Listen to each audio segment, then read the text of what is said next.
everybody. Welcome to another episode of Composers at Home Maybe Drinking Coffee. I'm going to fade out our lovely hold music, which is the Mormon Tabernacle Choir. And I'm going to bring myself into the scene, and there I am. I'm your host, Elliot Miles McKinley. I hope everybody's doing okay tonight. It's a winter wonderland here in Boston. We got about 13 inches of snow, 14 inches of snow. I just know that the back patio is filled with snow right now, and it looks really beautiful. So if you are watching the show tonight, please say hello, make yourself known. I'm going to be monitoring, as I always do, the chat in both Facebook and over on YouTube. So if you are watching, please say hello, even if you don't have any questions. But if you have questions, we love questions. Questions about anything that we're talking about. Questions about any of the music. We could go anywhere you want. And hopefully I will catch the questions. Sometimes it's a little hard for me to catch all the questions and comments that come through, but I do my best. So here we are in the holiday season, December already. This is the last show of this season of Composers at Home Maybe Drinking Coffee. I will be remiss, by the way, if I didn't do the social media plug. So if you haven't liked the show over on YouTube, please give us a like and a subscribe. And also over on Facebook, the Composers at Home Maybe Drinking Coffee webpage, and there is the mug. If you're interested in one of these mugs, just message me. I can try to get you one of these mugs here. So I think I will stop babbling and introduce our guest for tonight, or my guest for tonight. We'll probably talk a little bit about how we intersected. It's an interesting story. But I've known Joe for some time now. He's a fantastic human being, and an incredible musician with ears out to Mars and back. So it's really a pleasure for me to have Joe on tonight. So here I go. I'm going to go and bring Joe on. And here we go. There he is. I like that. I like how you do the bells and whistles. Man. Yeah, man. It's a whole thing, I keep thinking, like, I want to. I always say that I. I'm gonna turn off this light. Oh yeah, man. It's fine. Yeah, little backlighting. There you go. Yeah. I keep saying that I want to have a producer. Because I'm a one-man band when it comes to like producing these things, and so being live, like funny things happen, like UPS sometimes comes to the door. Then like life is, because this is a house, it's not a television studio. But I try to at least make it look with the little transitions, I make it look like fancier than it really is. It's nice, man. It's nice. Yeah. I was watching one of your segments, and that was the first time that I saw like the nice Little all the graphics and stuff. I was like, oh man, he's got it together. Right. I've learned something, right? COVID, for all of its horribleness, of which I would trade all of this for no COVID, but it's given me like time to do stuff like this and learn this kind of thing, That would be interesting to talk about as well, because as creative musicians, we've had to, as I have done, caveman that I am, have had to learn to deal with technology and make a friend of it. Yeah. To a degree to which I never thought I would have to. Yeah. Yeah. But anyway, that's something else to talk about. Yeah, absolutely. Right. This whole kind of like, new sort of reality, which is a whole other bag of beans. But so how's the weather where you are, man? I was just going to say, we talk about, we're going to talk about all these lofty creative things, the aesthetics of music making and whatnot. But I was out shoveling, man, before this. Yeah. How many inches did you guys get? I'd say we got 6 inches, but between last night and tonight, this nice little ice layer ended up on Oh, top of everything. yeah. So that made it kind of tricky. Yeah, yeah. Ice, I can deal with a lot of snow, man, but ice is a whole other issue. I I mean, feel if you, man. I'm the it same. I'm the same way. you But know, that's like that's the worst. James Whiting popped in and says, "Hey, Joe, looking good, baby." James Whiting is here now. Yeah, I see. So you can see the chats. I I can't. you can't. I'll be your eyes and ears when it comes to the chat stream. I could talk about James Whiting in the context of our talks. James Whiting is a PhD. He's teaching in Las Vegas now, and he was my jazz vibe student. Oh, But okay. he's an amazing musician, and he's kind of as I was picturing what you and I might talk about. I think one of the themes is sort of this cross pollinating aesthetic. Now classical musicians who really deeply understand jazz, Yeah, jazz musicians who understand and love classical music, right. um, pop musicians who love classical music, like someone like Elvis Costello or someone Sure. or Yeah, love right. jazz and classical music. Right. James Whiting, who just popped in, is someone who's versed in classical music, theater music, jazz, pop, Yeah. and he's a wonderful vibraphonist. So I'm so happy to see James is with us. Yeah. Beautiful. James, thank you for saying Yeah. hello. Feel free to comment, Yeah, ask ask some questions questions, later if you feel like it. So, uh, I think before we dive into, some musician nerd space, which we love doing, I think, and since probably some people who might be watching live or might watch this recording after the fact may not have a bio or something of yours handy. And one of the things I like to do is explore a little bit of the background of my guests in terms of like what brought them into this crazy world of music making that we do. And so I think I'll pretend I know nothing of you, and I will just ask, what were some of your first musical memories?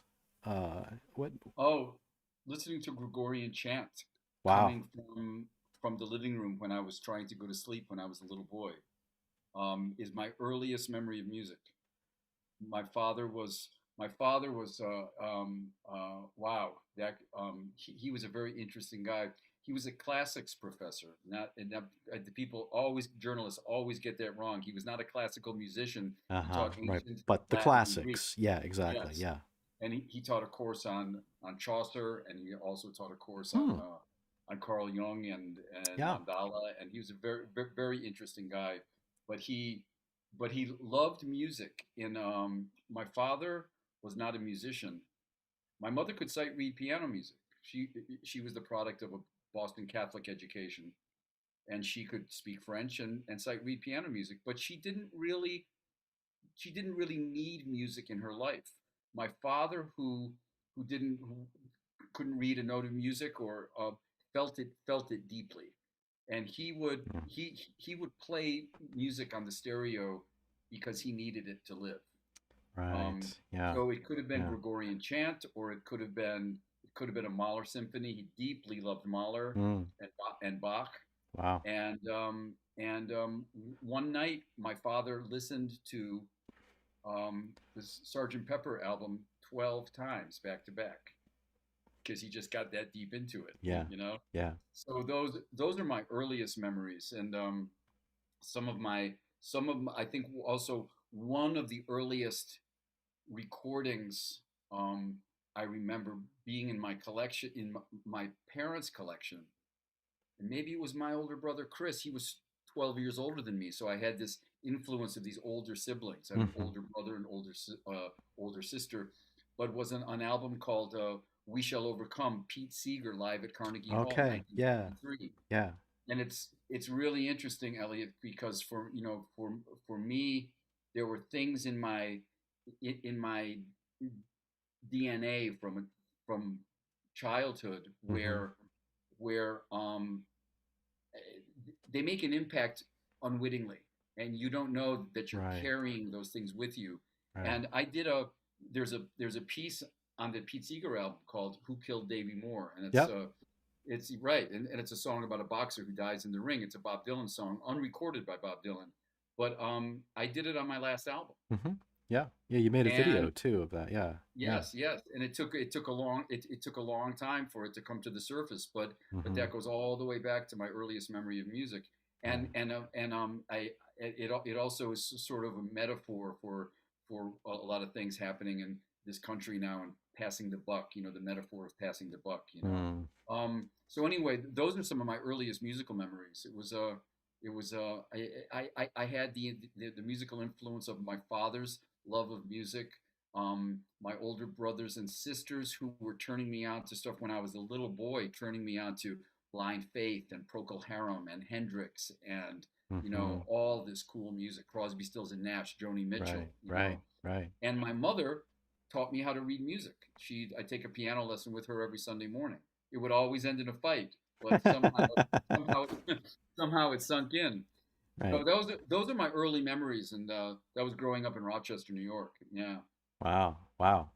Um, so that it's an interesting kind of common thread amongst many of the composers that I have on the show is um, there's always at some point where either in the home or maybe a teacher or whatever, where there's this sort of immersion factor that plays a huge role in sort of how the musical imagination gets stimulated. And I Mm-hmm. think it probably being immersed in all of that different music was needless to say, I mean impactful, Yes. Yes.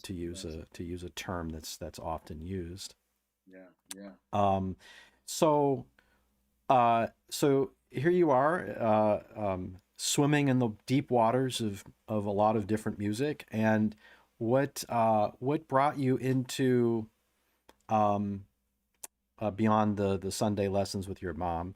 What brought you into, say, studying music more seriously and getting involved and starting to think about music as a career choice? It's very funny to me. I was not a disciplined musician. I was not a disciplined student when I was young. Mhm. But I knew from the time I was 8 years old that I was gonna be a musician. Wow. I was ill equipped to be, and I was for many and I was for many years Yeah. even after I had become one. I was Hmm. ill equipped. Right. Um, but Yeah, but well, I we but all are. I Yeah. Yeah. I I I seemed it seemed to have been something that was a fait accompli from the beginning. That I just never thought of anything else. Mm, And I mm, went from playing drums in a rock band when I was 11, from the time I was 11 till 14, playing mm, drums in a rock band that was sort of influenced by. Um, there were guys that were 4 or 5 years older than me, and they were playing, which means they were all of 16, 17, and yeah. playing stuff that was influenced by Black Sabbath and Alice Cooper and Zeppelin and stuff like that. Mm, But I think it gave me a sense of time, yeah. he Yeah. gave me a good sense of time. Yeah. And I remember somewhere along the way there, um, my mother my mother, who wanted me in a very sadistic way, Elliot, she wanted me to play the glockenspiel in the marching band. I'm still in therapy about No, I'm no. still in, I mean, still in therapy about that. what I have to pause that for a second because it's a fairly unusual motherly request. Play the glockenspiel, son. My mother was fairly unusual, Elliot. Okay. I, I had I to I have ask. I have this whole thing about like why a mother would want her child to play the glockenspiel is Right. is so sadistic to me, because there's I've done a lot of thinking about this, and I got a whole spiel about it. No pun intended. There's a We're missing the glocken. there's a hierarchy of cool in high school, and it probably starts with the jocks at the top, and maybe under that the really Right. good-looking kids, and Right. then there are the rich kids Right. who have the nice cars, and then Right. there's the really smart honor students, and then there's Rocket Club. I don't know if you were old enough to remember Rocket Club. It's kind of a chess club, kind of. Yeah. Yeah. And then Right. underneath all of them is the glockenspiel player in Yeah. my childhood. That's real low on the hierarchy of high school popularity The spectrum. the Yeah. the nerds would wait.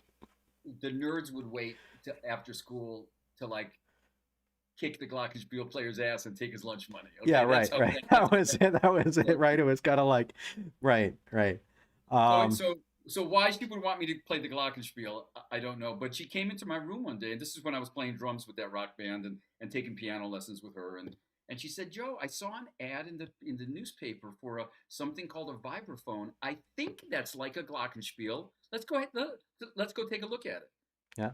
And and we did, and it was a Genco vibraphone, and it was $400. They cost $5,000, Yeah. but it was Wow. 400 bucks, Uh-huh. and we brought it home, and I put it in my bedroom, and didn't touch it for a year. I was Wow. probably 12 at the time. Yeah. I didn't touch it for a year, and piled up with dirty clothes and books. Yeah. And one rainy Saturday afternoon, Ellie, it's one of those Saturdays where all your friends are gone, no one's around, the weather stinks, there's nothing on TV Right. because You. back then there were only three channels. Right. There's nothing on, and you are bored out of your mind. Do you remember those Saturdays? Yeah. Those, Yeah. Yeah. Yeah. Yeah. yeah. And I said, I was in my room and I went, and I took the dirty clothes off the vibraphone and the books and set them down, and I started playing the vibraphone, and it changed my life that afternoon. That's amazing, right? You you Changed, you you changed got my so life. freaking bored. You played the vibraphone, and that Yes, was it.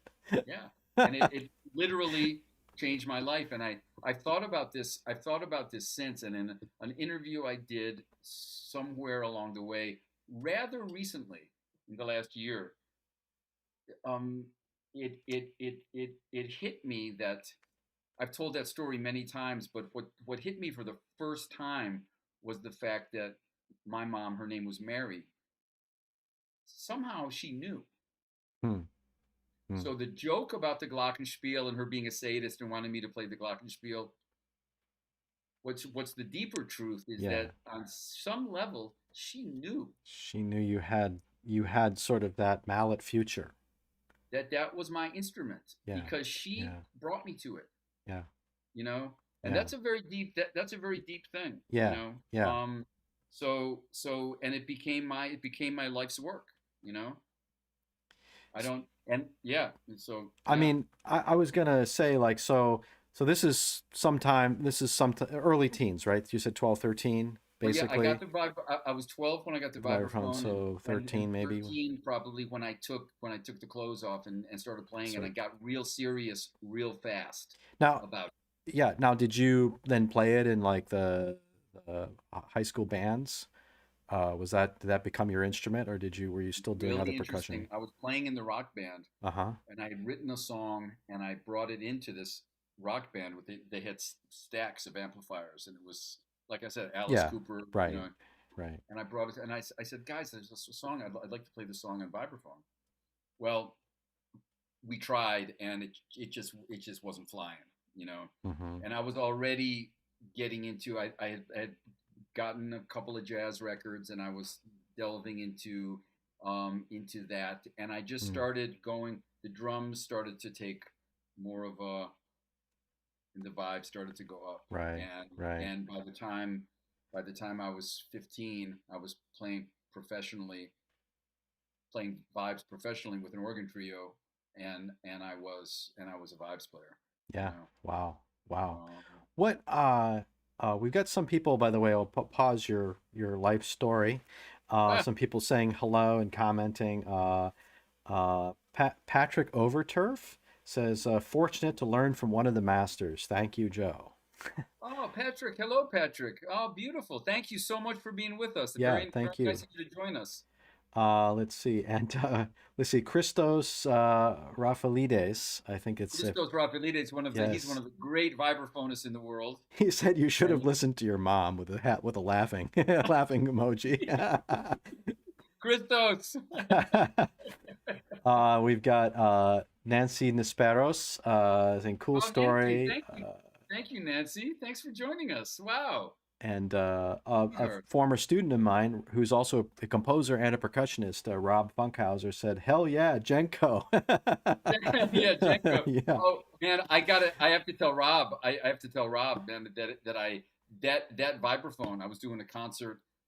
Forget where it was, but I was playing with my erstwhile band leader Spider Martin, and the Jenko vibraphone has a crossbar at the bottom, where the sustain pedal was attached to, and we were playing a concert, and the iconic Nancy Wilson was in the audience, and Lou Rawls, Wow.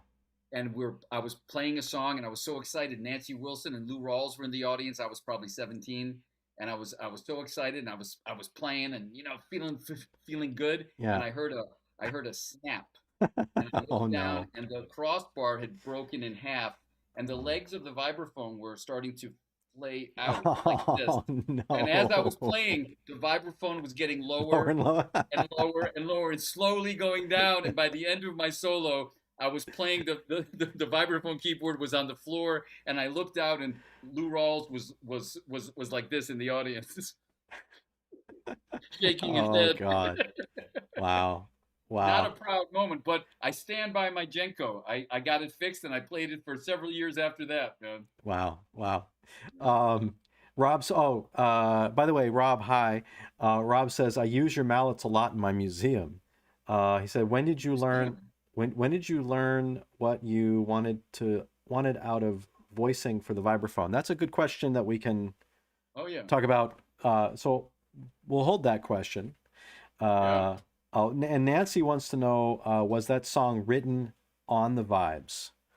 I guess, did you compose it on the vibraphone Which before you brought it in? which which The song? song that you brought in for your rock band Oh that didn't wow, work. that's so funny. I don't even remember what the song was, but I would imagine, like with almost all my songs, Nancy, I probably wrote it at the piano, and then wrote out some kind of a lead sheet and brought it into the guys, and thought I could play this on the vibraphone. Pretty much everything I write at the piano, and then then I transfer it to the vibraphone. It was really funny with those guys too, because I kept saying to them, "Could you play a little softer? Could you turn your amps down?" You turn- Okay, Joe. Oh, okay, Joe. They turned him down, and I tried to play because it was an acoustic vibraphone. right. And guys, I'm sorry, it's still too loud. Could you turn your amps down? And it got to the point where the guys were like, Well, Joe, the this amps are off. weren't you like there's nothing coming out of these. Right, exactly. But that's so great, man. We have all these great people with us. There's one piece that I wanted to play. That Christos, I don't know if he can stay with us, but he might have some comments about a piece that I'm going to play later, which actually relates to your string quartet number 6 too, which I want to ask you a question about. Okay. All That right. relates So to all stay of this. stay tuned if you can. Stay We tuned. can we can get to that, right? Rob Funkhauser, my student, says, "Love that gig story." Oh, So yeah, it's a funny. We all have funny gig stories, and oh. that's a good one. That's a Sometimes the horror stories are the best. Are the after the fact are the best stories. right. They're the ones you remember and always Absolutely, tell. Get great laughs, right? absolutely. So, um, so what happened next? So you're playing professionally now, and you're you've made sort of Yeah. you've gone down that slippery slope of jazz. It's really interesting. I can give it to you pretty much in a nutshell. Although I don't want to go too quickly, but Sure. but I but I started to play with an organ trio at a place called Jenks and Jones Lounge in the ghetto in Rochester, and very serious musicians. Mm-hmm. I and I was really kind of thrown into the deep end of the pool. And I was in high school, and every Friday, Saturday, and Sunday I was in the adult world of jazz. I was playing with people who were, if I Mm-hmm. wasn't able to cut it, they let me know quick, fast, and in a hurry. Right. So Right. Friday night, Saturday night, and Sunday afternoon, I was playing I was living in that world and playing with those musicians who were very good. I have to say it. Rochester at the time in the late '70s was a fertile creative place because you had the community which had a really robust jazz scene. Mm. Um, that's where Chuck Mangione is from, and Yeah. Steve Gadd, Yeah. Right. Steve Davis, the bass player who had played on John Coltrane's "My Favorite Things" album, Mm-hmm. was living Mm-hmm. there. Joe Romano, Sal Nistico was coming through town all the time, and then you had the Eastman School of Music. Mm-hmm. So I was studying, I was studying classical percussion. I was horrible. I took a composition class with Warren Benson when I was still in high Oh, school. it's Warren Benson, Um, right? um, I took an arranging class with Ray Wright, who wrote Yep. the Bible on jazz arranging. Yep. Um, I studied with Phil Markowitz, who is an unbelievable pianist who went on to do amazing things.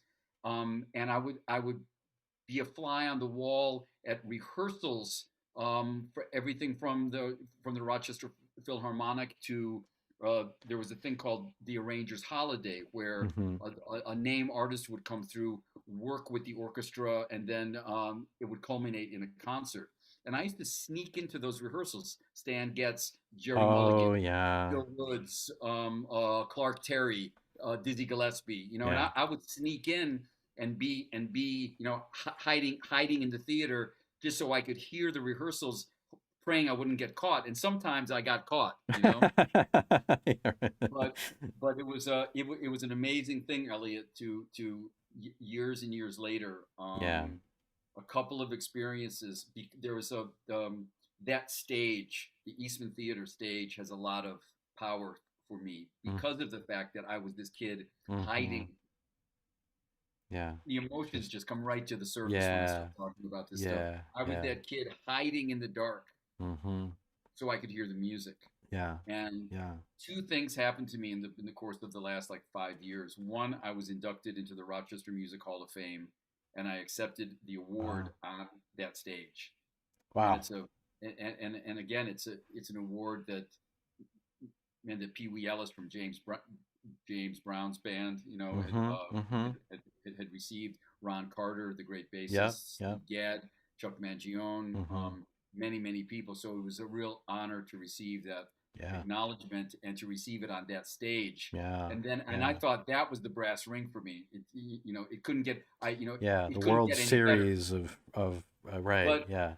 a year later, I was asked to be a guest soloist with the Rochester Philharmonic under the baton of Jeff Tyzik, and we did an original composition of mine on that stage with that Wow. orchestra, Yeah. and it was a journey of many thousands of miles to be on that stage as a Mm-hmm. soloist. That stage in particular, I played on a lot of stages, but that was the stage that was like I never even in my wildest dreams thought I would ever be playing on Yeah. Right. At that. Yeah. Certainly at that time, you were thinking, oh, yeah. Right.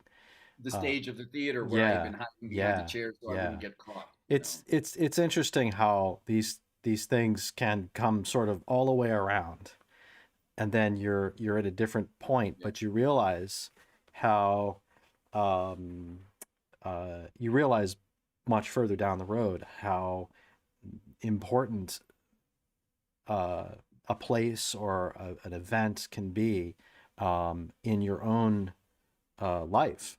And checking out all that music and doing it at that location where you essentially had, like you, as you mentioned, that confluence of so many things happening at that time. And yeah. and then here you are. uh There was another thing that I realized. Sometimes things come realizations come in a flash, mm-hmm, and I was accepting this award, uh, being inducted into the Rochester Music Hall of Fame, and I mean, Elliot, I've always been jealous of musicians in whom you can hear place, in mm, you can hear mm, the place of their origin. mm, You know, mm, mm-hmm. you listen to Sibelius, I hear Scandinavian. Right, right. I hear you. you listen to Pat Metheny, you hear the Midwest, those Right. wide open plains of the Right. Midwest. Right. Listen to Stanley. When I listen to Stanley Turrentine, I feel Pittsburgh. You know, Mm. I feel like all of those different musicians. Yeah. Kind of You hear embody. their the sense of their Right. place, and I was Mm-hmm. always jealous of musicians who had that such a strong identity of that there was a sense of place in their music. And Mm-hmm. it wasn't until I was in Rochester to accept that award that I realized I have that. I never thought I did, but it's upstate New York. Yeah. There's a sense of Yeah. there's a rhythmic sense and a sense of swing as a jazz musician Yeah. that it was imbued in me as Mm-hmm. coming from that place, Mm-hmm. and I didn't own it until that night, and I Mm-hmm. realized I do have a sense of place in Yeah. my sound, and Yeah. Yeah. it's that upstate New York, Rochester, Buffalo, Kind of. axis, Yeah. Yeah. Yeah. Yeah. that informed me, but it informed a whole lot of other people too. It informed Steve Gadd. Of course. Informed, Yeah. it informed a lot of people who came from that place, and it gave me a sense of I was always told, and it was something that musicians there had, which was it was something Art Blakey used to say, even though he wasn't from there, but we all held on to it like it was one of the Ten Commandments is to play like every time you play is the last time you're going to play. Yeah. Right. And Right. Well. I got that from the place that I grew up. Yeah. So Yeah. it's funny how you don't know you have something that Mm-hmm. you've been in possession of The whole time. the whole time. Right. Right. I think sometimes it takes. Dorothy, it's Dorothy and the red slippers. Yeah. Right. Sometimes it takes time. It takes time Mm. to have the perspective to see kind of where you are based on where you've been, Yeah, and then that kind of comes into focus. And it's probably something that would have been very hard for you to localize when you were much younger. absolutely, And absolutely. it just comes again. It's like, oh, that's what I've been doing. you know, Yeah, yeah. right? Um, so we have a few comments and questions that may have popped on in. Terry Vospine, a very good friend of mine, wonderful Oh, composer, hey Terry. says, "Cool. I attended two of the Summer Eastman Arrangers workshops in the '80s. Very valuable experiences." Wow. And Patrick, let's see, he asks, um, and this is probably good fodder for a conversation. Were there any similarities between how you acquired vocabulary from composers that didn't or don't play vibraphone compared to improvisers that don't play vibraphone? Vocabulary that influence compositions, not composers. Vocabulary from compositions, I That think. don't that don't have vibraphone. Can you read that one more time? Yeah, yeah, because he put a couple asterisks, so he altered his question with a couple addition. Yeah, yeah. Okay, let me say, Patrick, if I'm not going to screw this up, man, you might have to type it over again, but I'm going to try my best to kind of read through your edits. Were there any similarities between how you acquired vocabulary that influenced, I'm presuming, your compositions from Yeah. composers Mm. that don't play the vibraphone Yeah. compared to improvisers uh, um, that don't play the vibraphone, I think he means, versus vocabulary that influenced improvisation. I think I get the gist of his question, which is I think um, the which is a good thing, where he's asking essentially how your similarities and differences between your compositional vocabulary from influences of perhaps of composers and or improvisers who either played vibraphone or did not play vibraphone. So I think probably the root of it is, what is the impact of the vibraphone on your influences and how that influenced your compositional Oh, style. yeah. And if you need to rephrase it, Patrick, feel free to write it in, and maybe ask the question in a different way. But until then, I would just answer it by saying that I'm not highly influenced. I'm influenced by so much different music The vibraphone, as far as my influences on my playing, is a very small part. And I think that's probably the case with a lot of soloists. Mm-hmm. That, of course, there are, the giants of the instrument like Milt Jackson and Yeah. uh, Lionel Hampton, Bobby Hutcherson. I was very influenced by Bobby Hutcherson, particularly as far as the language I was trying to pursue, Mm-hmm. um, the linear vocabulary. But I've been influenced by a lot of other people who were not non vibraphonists. Mm-hmm. Everyone from you know from from Joni Mitchell to Richie Byrek, who was a Yeah. pianist, Right. very underrated Yep. pianist who was Yeah. amazing, who I got a lot of inspiration from just listening to how he voiced chords, for Mm-hmm. example, and Mm-hmm. Herbie Hancock Mm-hmm. and Wynton Kelly, and I was very influenced by the like really swinging jazz players of the Yeah. Blue Note era, like Hank Mobley and Yeah. Donald Byrd and Lee Morgan and people Yeah. like that. Yeah. But I've been influenced, as you know, speaking about my early years and the music that was in my home, was influenced by a lot of other music. I mean, I was really influenced by the Fragile album by Yes, Yeah. Well, okay. Yeah. Roundabout and stuff, and this music where it was rock music, but it was compositional, and just Yeah. that was my beginning of learning how to organize sound, Mm-hmm. and to realize, oh, there's such a thing as counterpoint, and there's such a thing as voice leading and harmonic sophistication, and at the same time, and I think there's something that there are two albums to me that were very important. One was the eponymously titled album, The Band. Mm-hmm. Robbie Robertson, Garth Hudson, all those guys. Mm-hmm. That album was very important to me. And the other album, which is a completely different genre, was a Jackie McLean album, the alto saxophonist, and it was called Let Freedom Ring.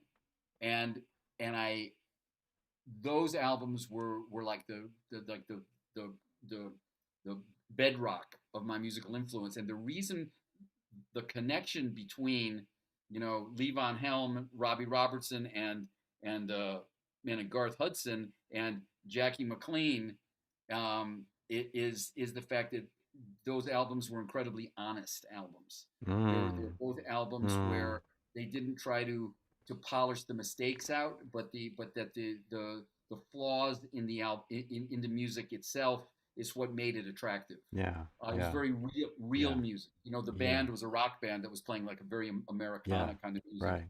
but Right. but but absolutely beautiful, unique, stunning.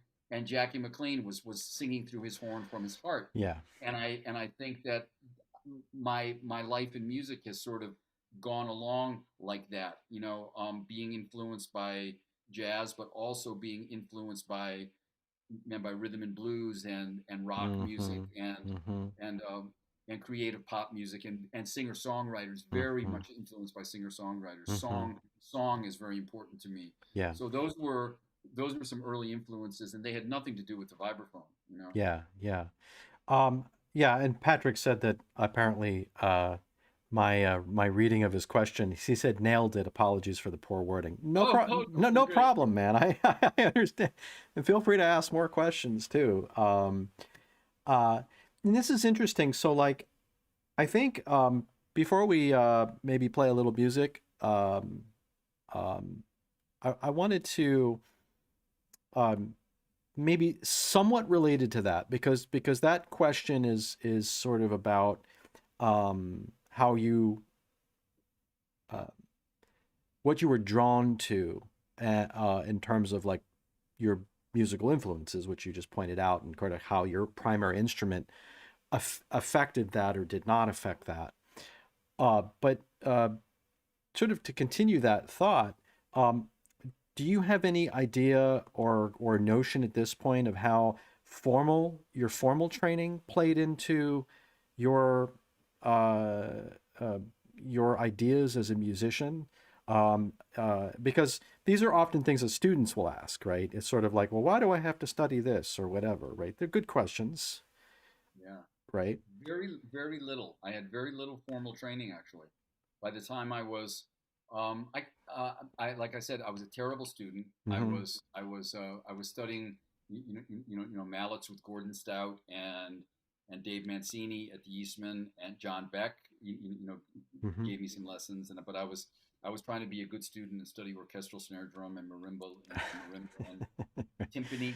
I remember timpani lessons. I wasn't Yeah. interested in any of it really. Yeah. And when I found jazz, I found my love, Yeah. and I realized that I was going to teach myself. You Mm. know, Mm. um, What I was this?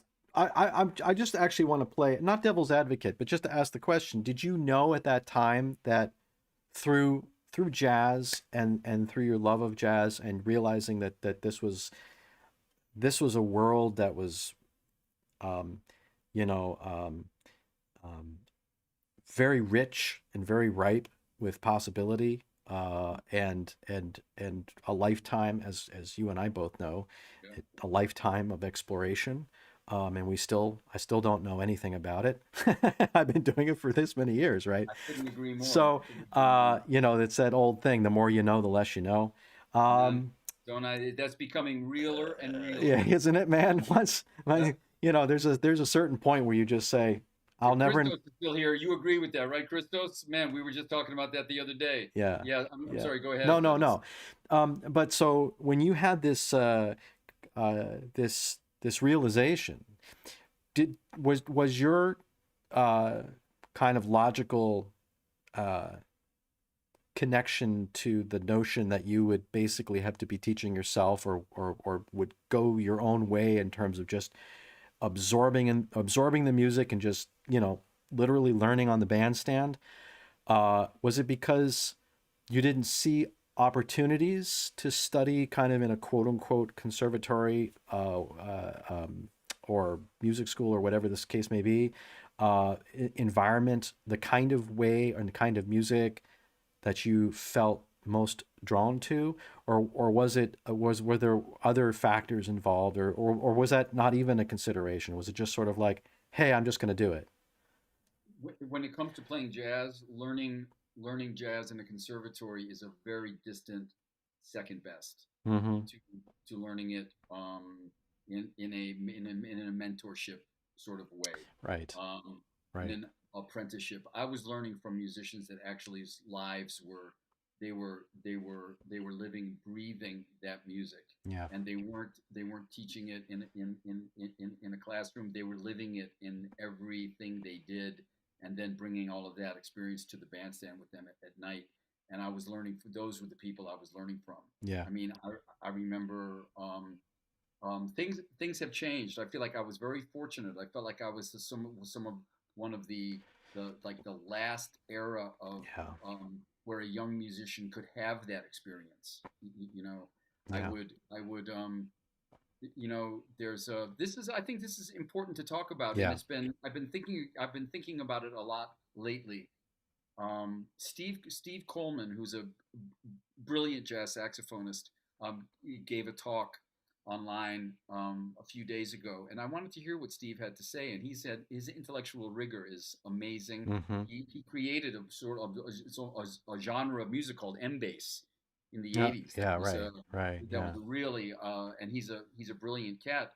But what he wanted to talk about was how this music at its best is learned um, at the feet of a master, Mm-hmm. preferably a master who's much older. Okay. And Right. and and and the way to learn it, and it's at its in its most soulful way, is to be present and to be in proximity of that master as much as you can Mm-hmm. be. Mm-hmm. Not to ask questions. How do you do this? What's that scale on that Yeah. chord? But, Yeah. but to be, but to be present for the pearls of wisdom Yeah, that For the that for the master little wants to the, impart. the little sprinkles, right, that come down. Yeah. Absolutely. Yeah. Yeah, and it reminded me of Steve talking about that reminded me of there was a magician who I was a huge fan of. He's passed away, but his name is Ricky Jay, Hmm. and Ricky Jay, he was in a lot of David Mamet movies. He Hmm. was a friend of David Mamet's, and he was in some films, and he did bit parts as an actor, but he was the scholar of prestidigitation Hmm. in the Hmm. world. And he was a he was a scholar like my father was a scholar Yeah. of man of the work of Homer. He was Yeah. the scholar Yeah. of he Yeah. was a magic scholar. Mm-hmm. And he wrote a book called Learned Pigs and Fireproof Women: The History of Prestidigitation. Nice. Yeah. Fantastic, Yeah. fantastic book. And I could talk about him for an hour. Sure. Um, I'm not a magician. I know nothing about magic, but there's a corollary there Yeah. somewhere. Right. And he talked about Ricky Jay talked about when when he was young. He talks in a documentary that was done about him.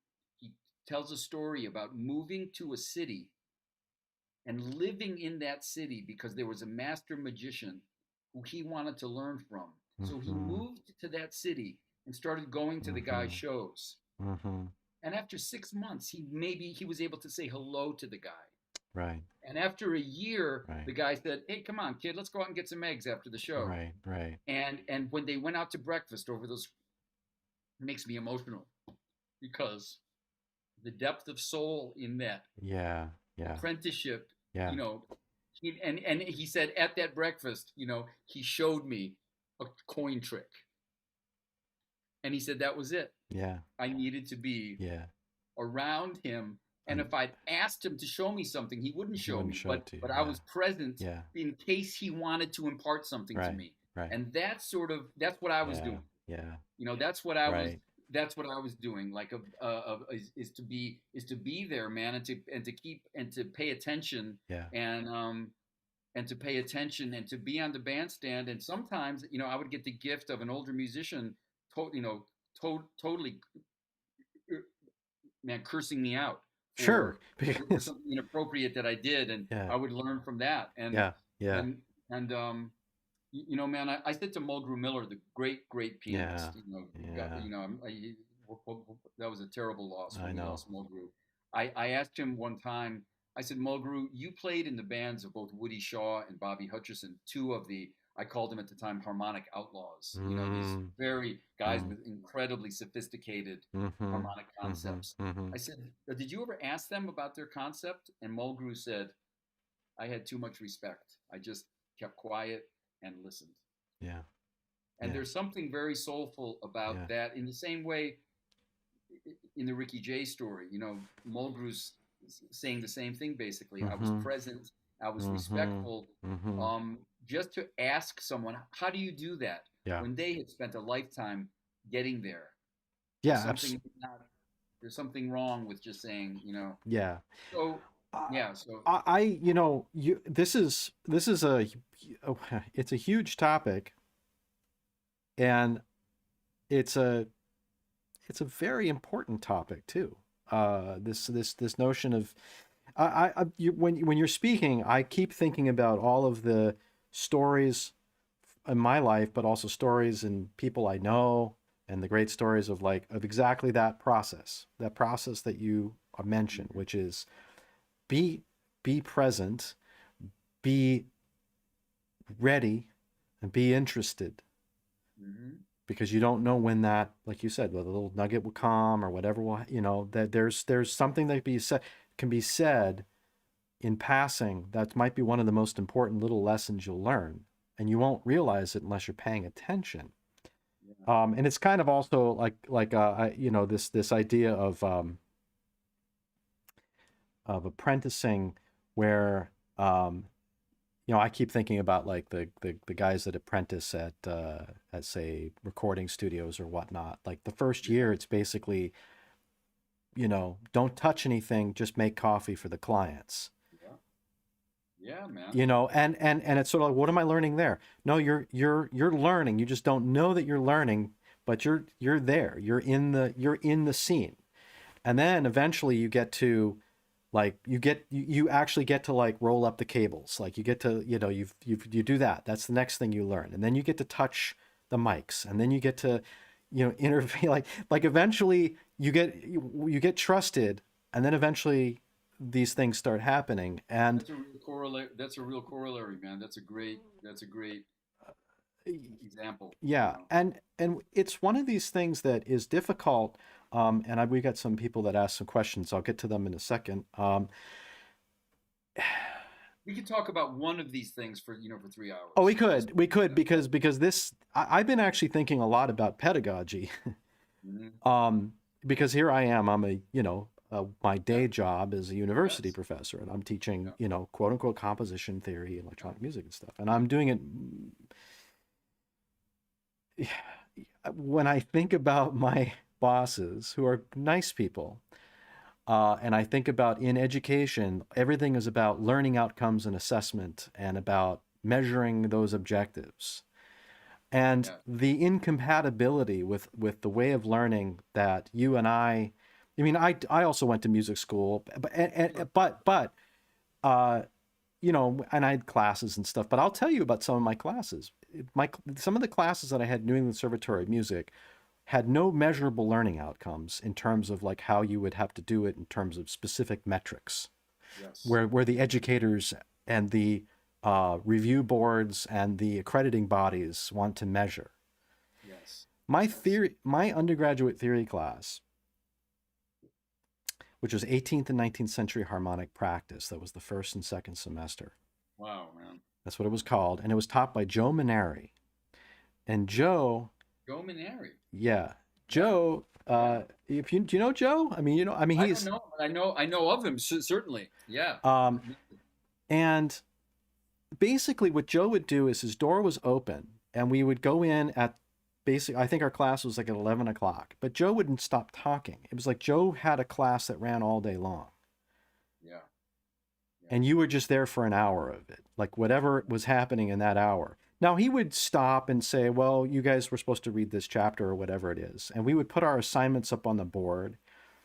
We'd have to, in chalk, our harmony assignments, and then we'd sing them in class. Yes. And we would talk about the aesthetic aspect of how this harmony moves to this harmony, how the 5 chord might go to 6 or whatever. Yes. And um and then he would go on and talk about other things. But I learned more in that class, even though there was like I I don't even think we had a syllabus. I don't even remember seeing a syllabus. Right. Right. Just know that and um it was being around Joe. Yeah. And then he would Being say certain things, right? And then around the I person. yeah, being Yeah. around Joe, right? And Joe's energy and his musicality and my pop was very much the same way. My pop Hmm. had no syllabi, whatever. He'd be like, he said you either want to know it or you don't. It's really That was it. it's really really interesting, Elliot, because I teach at the Royal Academy of Music in London twice a year as a visiting professor, Hmm. and I teach at the Manhattan School of Music as a vibes instructor. And yet I've never had a methodology, I've never had a syllabus. I've never had a codified teaching method. Hmm. And a student said to me the other day, a student said something like he didn't do something I needed him to do. It was obvious he wasn't spending time on what we'd been talking about that I had given him. And he just said, well, I guess the Joe Locke method is just a little unusual for me. And it really Joe rankled. Locke method. What are you? Because I said, listen, man, I don't have a method. Yeah. I don't have a method. I said, I'm tailoring. Nope. What just happened there? Well, that was cool. Your Oh, this is my this is this is my computer going haywire. Excuse me, guys. No, that's cool.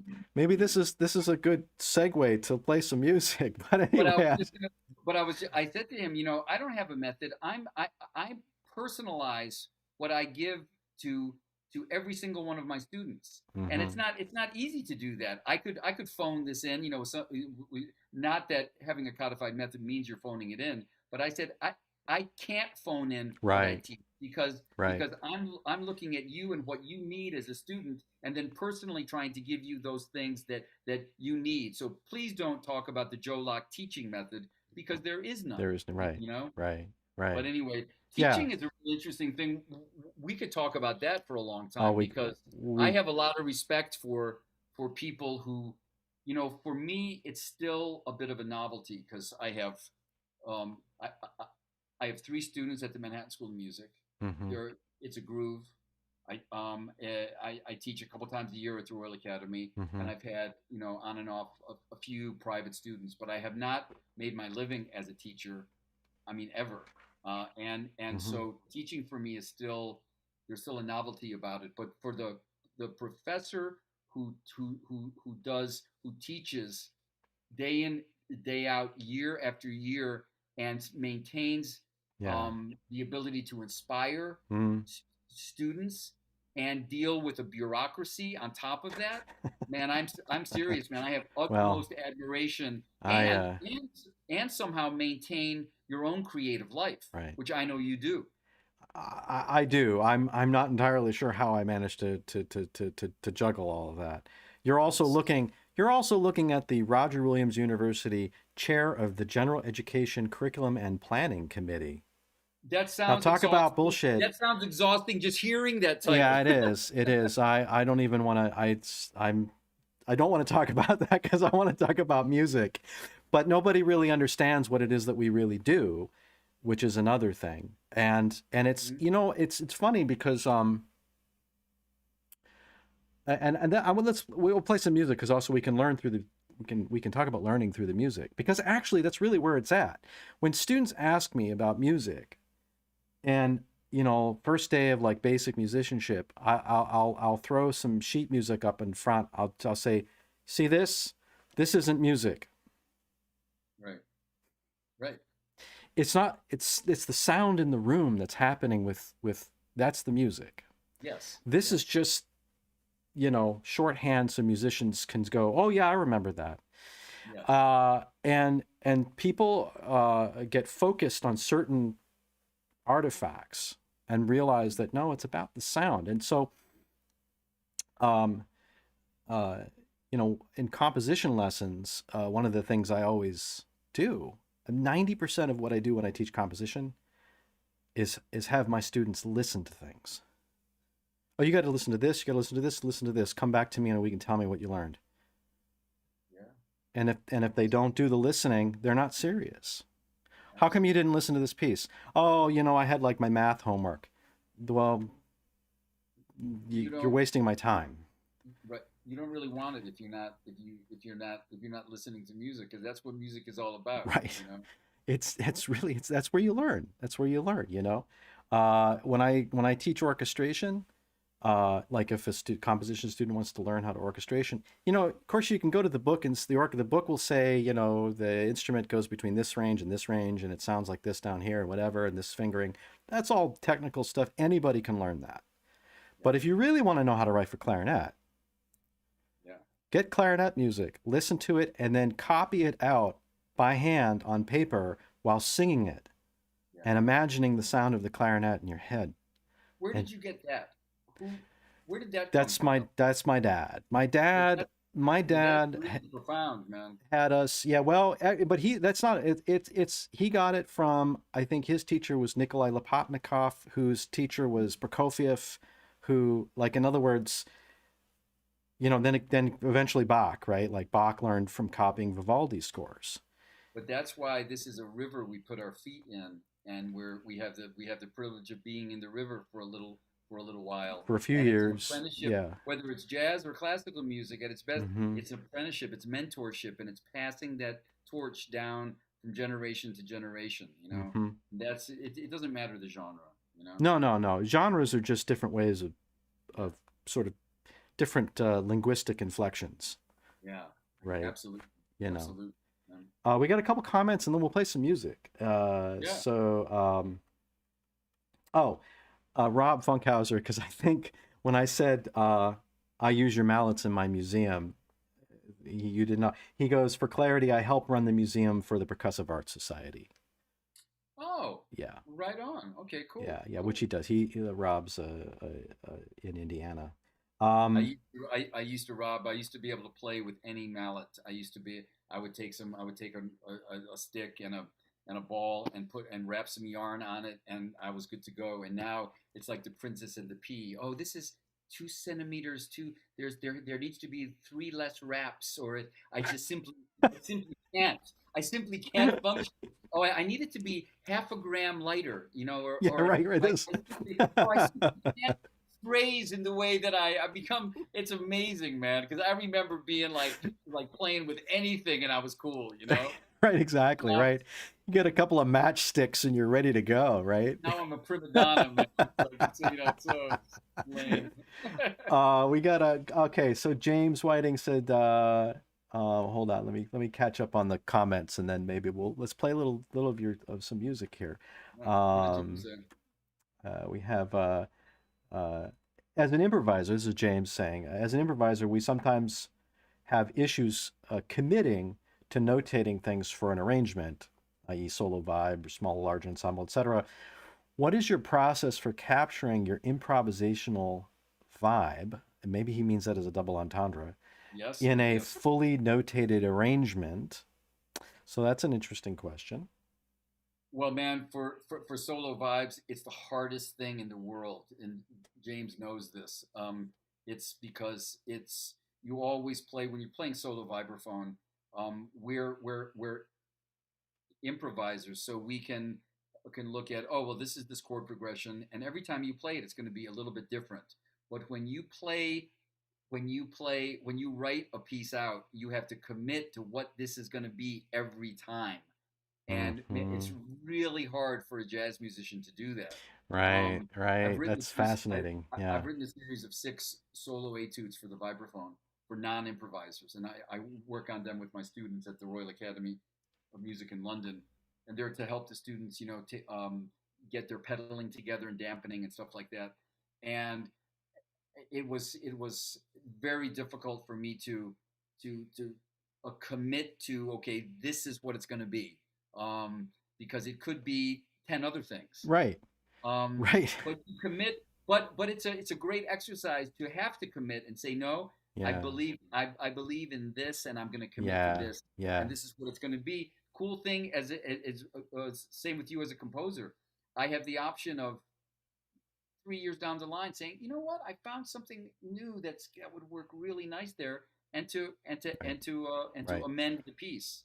But it's not so hard for me, man, James, in arranging, like for big band, or for even for my working band. Because those things which are truly notated, I really want them to be truly notated, and then Mm-hmm. there are big wide open sections for the soloists just to Mm-hmm. just to do their thing. Mm-hmm. But particularly with solo vibraphone writing, it's a bear, you know. Yeah, yeah, And I think it's why a lot of vibes players don't write solo pieces, yeah. because they, especially really good vibes players, Ed Sandin, James, Mm-hmm. Mm-hmm. Christos. Although Christos has written an amazing series of pieces for solo vibraphone and marimba vibraphone duo, which maybe we could play something that I did with Christos. But he's written some pieces which are could be for improvisers or non improvisers, but he's written some beautiful pieces. But it's not easy to do Yeah, because you have to commit. yeah, yeah. We have, let's see, Nancy says, very valuable what you're sharing. I had a great mentor. This is, I think, referring to what our conversation was earlier about mentoring and Yeah, learning. yes. James follows up, Joe, I agree with the mentorship. I'm incredibly lucky to have had you in that capacity in the early years of my jazz education. I was also lucky to learn from Christos and many others too. Um, so, James was someone I wanted to bring him up in terms of mentorship and kind of soulfully pursuing those people that you want to learn from. He's from Australia, and James, when he was 18, I think. He mhm, got on a plane and he was like, I want to, these are musicians who mean something to me. I'm trying to become a vibraphonist, and I want to go to New York mhm, and take a lesson with Joe Locke. Then I mhm, want to take a lesson with Christos Raffalides. I want to go to mhm, Boston and take a lesson with Ed Sandin. I want to go to Philadelphia and study with Tony Maselli. mhm, And he went on this pilgrimage, man, mhm, where mhm, he was like, mhm. I want to, and there's something soulful about Yeah, getting on the buying a ticket and getting on a plane and going That's to where that person is because that's because you feel what their music is about right. and want to Right. understand better, you know? I I want to um this is an interesting touch because that shows, first of all, that shows a tremendous commitment to the art and also to the willingness to learn, right? Because that's not an easy thing to Yeah. do. Yeah. And to go to that length obviously shows willingness to Yeah. take a chance. Um, and I, I'm not saying that doesn't happen today, Hmm. but you know, when I think about not I'm not talking about my students in particular, but just in general, what I've been noticing is there isn't necessarily that kind of drive always to go to find the people uh, that you feel not always the people who will give you the information that you think they're going to give you or they're going to give you the affirmation that you're seeking, Hmm. but people who will challenge you, maybe even people who might say, hey, uh, that's not cool what you're doing or whatever. In other words, learning from people who have different perspectives, and but the willingness to take that chance and make that happen um, is Yeah. I see a lot of attitude, and this is not an indictment of any particular individual or even a generation. I don't want to, uh, go that far, but I see a lot of students wanting stuff to come to them. I see it, and I see it's a product of it's a product of just this lack of grace Yeah.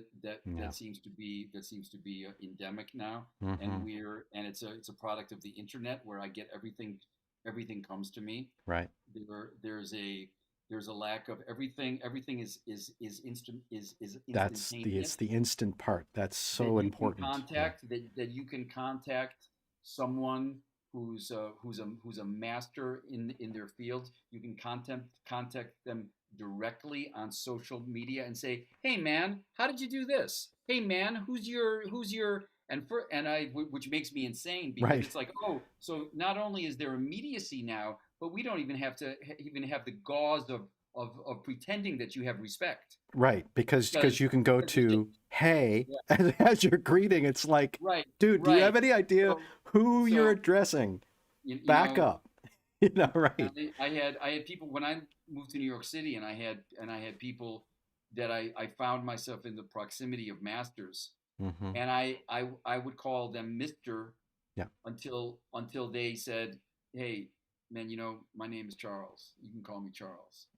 Right. Okay, cool. But until further notice, I'll call you Mister because you're Mister to me. Yes. You know, Yes. there was there Yes. was there were musicians who were my age, Yeah. but whose musical contributions were already so profound.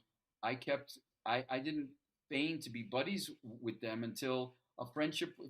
I have friendships now which were nurtured slowly over a Mm-hmm. course of years Mm-hmm. because and then feel like that friendship was earned. Right. There's Right. something about it that I just don't see it. I see it so little anymore. Yeah.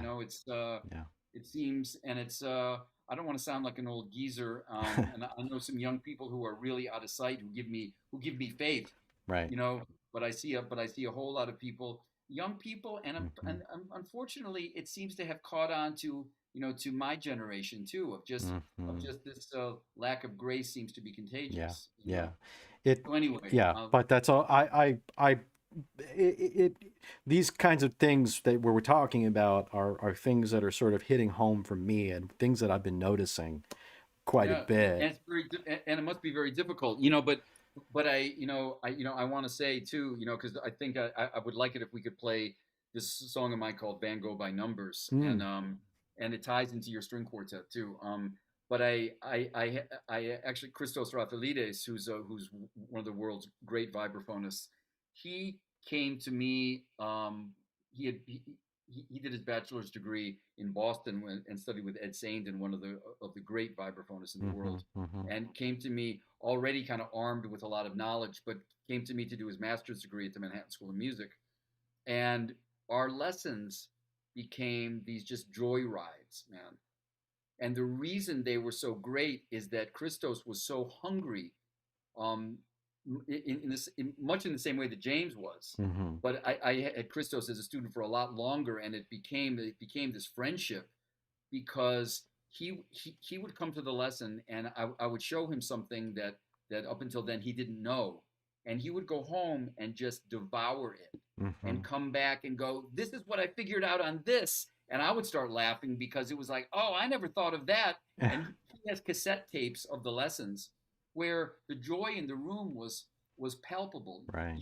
You would think it was a party going on Right. when it was actually a lesson. Yeah. And there Yeah. was a lot of content in the lessons, but Mm-hmm. but the joy was so palpable. It was just beautiful. And he was somebody who was really, really respecting what I had to offer. Was really hungry for it. Saw the merit in it, and said, this is valid. I need to work on this. And he would Yeah. work on it, and every time he came back, he was at the next Next level. level. He was Yeah. ready for the next he was Yeah. ready for the next place, you know. Yeah. Yeah. But if we could, I'd Yeah. like to play. I'd like to. I sent you a couple of things, and Yeah. I'd like to talk a little bit about this idea of repurposing a song, Mm-hmm. and that a song can have different incarnations.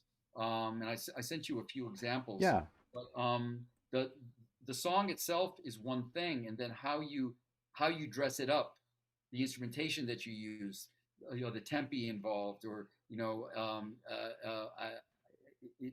it's all makes Oh. a difference. Yeah.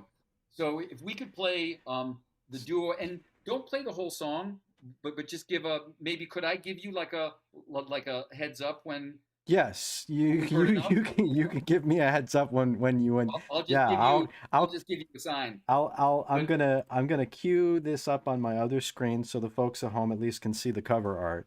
So we're gonna play that version first, right? And then we'll play we'll play the duo then we'll play version the first. Yeah, we'll play the yeah. duo version first. Yeah, just to get a taste. This is myself and Christos. He's playing marimba. This was a product. This was a project we did years ago called. It was called Van Gogh by Numbers, and it was such a joy to work on this project because we just said we want to do a vibes and marimba album, and Mm-hmm. many had been made before, but this Mm-hmm. was our take on the vibes marimba duo. And Christos wrote some beautiful pieces. I contributed some things, and it morphed into this. We didn't know what it was going to be, but it just Mm-hmm. became this lovely thing, and I'm so happy we documented it. But this is Van Cool. Gogh by Numbers.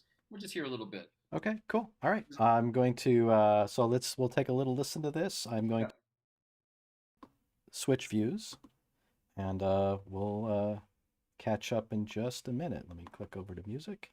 All right.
So we're gonna do a little fade out here, and I'll Yeah.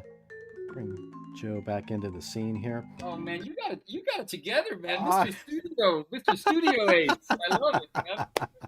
well, it here's the thing though. If the folks at home can also see how ungraceful that fade out was because I was clicking with the mouse and they could see the YouTube thing. So, there are cracks in the foundation, but at least I've Oh, got this. beautiful, man. Anyway, But yeah, beautiful marimba solo by Christos, man. yeah. I haven't heard that in a long time. So that's vibes and marimba. Okay, now take the same song, and Hmm. this is my band with Jeffrey Keyser, the incredible keyboardist, Mike Pope, Terry Angulli, and Jonathan Kreisberg on guitar at a festival in Germany. Same song, but check out the different vibe. Okay. Same song. All right. So let me mute us. They don't need to hear us. Make sure the volume is good. All right, here we go.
All right. Bring us in here. I'll fade that out just a bit. So, anyway, yeah, man. That's just an example of repurposing from a vibes marimba duo to an electric band, and how it's about the musical content. Hmm. If it's strong, can work in myriad situations. What can you without belaboring the point, can you illuminate like when you think about a different treatment of a tune, um, uh, what are some of the considerations for those at home who might be watching who might not be really familiar with that kind of process? The recontextualizing a tune, reorchestrating that sort of thing. What are some of the things that you as an arranger and a composer um, uh, do as part of that process, and what do you consider to be successful?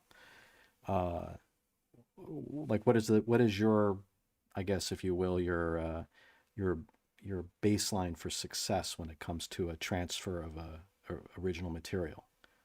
It just if I mean, does it work? Does it work for Right. me? Does it? I'll listen to a song and I'll see, for example, Van Gogh by Numbers. I don't see Van Gogh by Numbers as a lush ballad because Mm, I don't see that. But there are other fast songs that I could imagine as a lush ballad. sure. This is not one of them because of the nature of the song. Yeah. There's a rhythmic impetus to it, and it's all based on this figure in 15/8. That's a Mm-hmm. very dum dum dum dum dum dum dum dum dum dum dum dum, and then over it this very moving melody. If Mm-hmm. you slow that down, the architecture falls apart. Yeah, right, right. Um, Certain. so in that case, then I wouldn't. But there are other songs, for example, that if you look at the jazz at the jazz world, in the jazz world, there are a lot of standard songs that the jazz artists play fast. Mm. Autumn Leaves. Mm-hmm. Um, Mm-hmm. I hear a Rhapsody. Yeah, right. But if you just take Autumn Leaves, for example, Autumn Leaves is actually a ballad. It's a Yeah. song Yeah. of loss. It's a song of loss Yeah. and this incredible heartache. Yeah. And I think Autumn Leaves is its most effective when it's played as a ballad, Mm-hmm. not as an uptempo song. Mm-hmm. But many people have done amazing things with it as an uptempo piece. Mm-hmm. Um, and So it's just a matter of, does it work when you repurpose it? Yeah. Yeah. In the speaking of repurposing, I don't know if you can do this, but I'm going to put you on the spot, Mr. Studio Ace. And is it possible you could bring up? I found it on YouTube just because I've actually listened to a bunch of your stuff either on Facebook or on YouTube, and I hadn't heard this, and I was listening to your string quartet number 6 today, and if you could just go to the 9-minute mark of the second movement, is that Oh possible? wow. Okay, you are going to put me on the spot. Yeah, If you go to it YouTube, if you it go to YouTube, it is indeed possible. Before I do that, I'm going to switch views just to go and see if we have any comments from the studio audience. oh yeah, because maybe I Wow. could answer some questions as you do it. But it's real easy too because you find the second movement really easily on the YouTube video. Yeah, So yeah, yeah, yeah. if you can't, I don't want to put you on the No, no, spot. no, no, no. Play it. I can do it. It'll just take me about 15 seconds. But Yeah, meanwhile, let's see if we had 'cause I had a comment about this. I had a comment about this. Yeah. um oh, Christo says make sure you play my solo. Yeah, okay. Victor, Yeah, you yeah, did yeah. play your solo, Christos, Yeah. and it's a nice one too. It's a nice one. Yeah. You should. Um yeah. You're such a smart ass. I'm gonna come over there and slap you, Yeah. man. Um uh Patrick said Van Gogh by Numbers is one of my favorite tunes of all time. Oh wow, Patrick, that's so nice of you, man. And he goes on to say that I had arranged the tune for a jazz percussion ensemble project a long time ago. It never got played, but I'm glad I was able to do the project. That's interesting. Oh, fantastic, man. Yeah, Fantastic. yeah. So, yeah, I'm gonna call up my video here. It's putting so I can get this set up. I was also thinking like about tunes, right? And the transfer of tunes in different tempos or guises or whatever. And the Mhm. one thing that came to my mind was Pinocchio. Uh, Oh, and the if you, mile. yeah, so that's always played fast, right? That's funny because I've been playing that lately. I've been really exploring Pinocchio lately. Wow. And when they originally did the recording, the first take, it's slow. They did it like Nefertiti. They played for about 7 minutes. It just played the head over and over again. They just play the melody over and over Yeah, again. at a slow tempo. It was like ba ba da dum ba da da ba da da dee da, and it you know what? It totally works. Man, those sessions, those outtakes, those rehearsals of the band. I didn't hear that one, but I heard them developing Freedom Jazz Dance over a course of Oh yeah, several that's takes. really fascinating. Really fascinating, Yeah. man. Really fascinating. Yeah, and I mean, just that idea of I didn't hear Pinocchio slow, and but those tunes when they recorded Riot, Madness, Pinocchio, Mm-hmm. Fall, all those tunes, they brought them into the session, man, and those were the first time those songs were being played. Yep. Those guys weren't home shedding those tunes No, for 2 weeks. no, they weren't. It wasn't like, practice this for a week and then we'll go to the studio. Which is what I do. Well, yeah. Practice for a week and then do it. But they were on the fly. There was a story that Wayne told. Forget where I saw this, but Wayne, maybe it was on a Miles documentary. Wayne said, he said, I had a notebook where I would write Right, tunes. We're talking about Pinocchio and ESP, and right. I had this notebook where I would jot down these things, and I had brought it to a previous record date, and Miles said, what you got, Wayne? And Wayne said, well, I got some stuff in my notebook here. So for the next date, and I think the next date was like ESP, Yeah. you know, Ed- and he said, oh, okay, we're going in the studio. We're going in the studio tomorrow, man. Tomorrow at noon. Wayne said, okay, Miles, and Wayne, and right. apparently Miles said to Wayne, bring your notebook. Yeah, right. And that became a trope because every time we'd go to recording session, Miles would go, "Bring the book."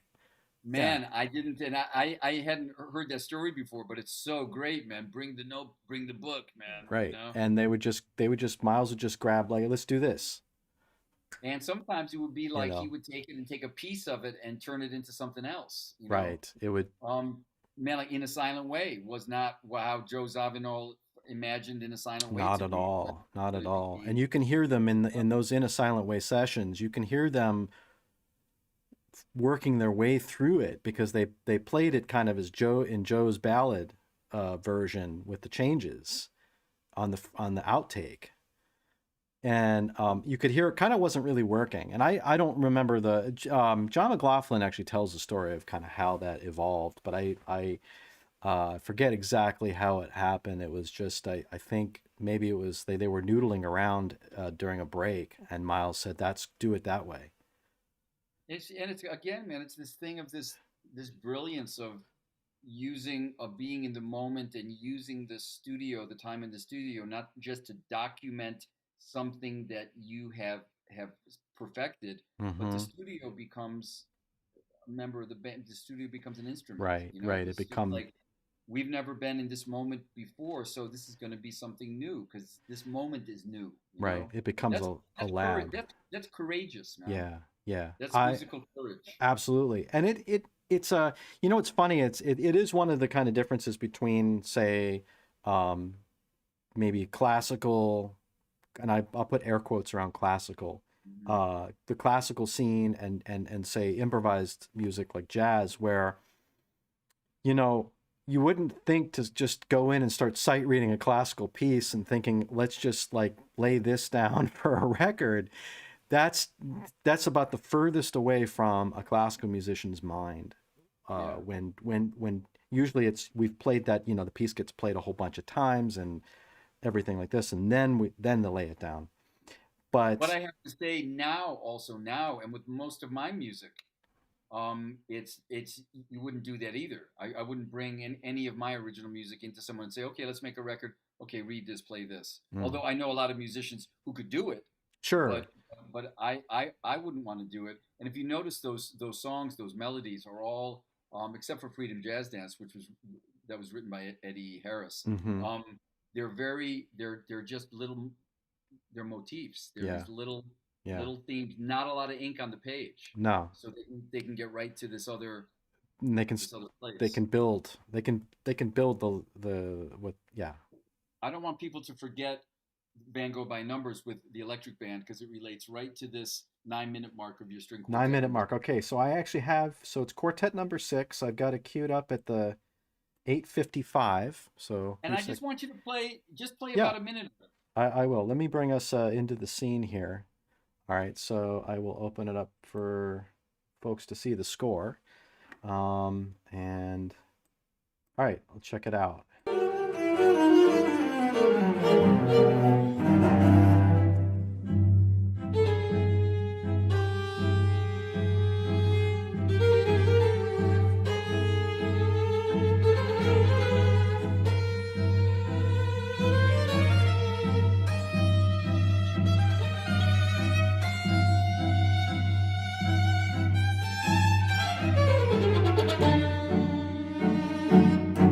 Is that okay, man? Yeah. Would you want me to stop or keep going? Keep going. Okay.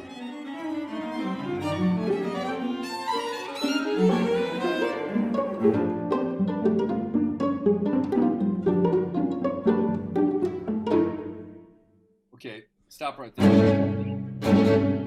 Boom.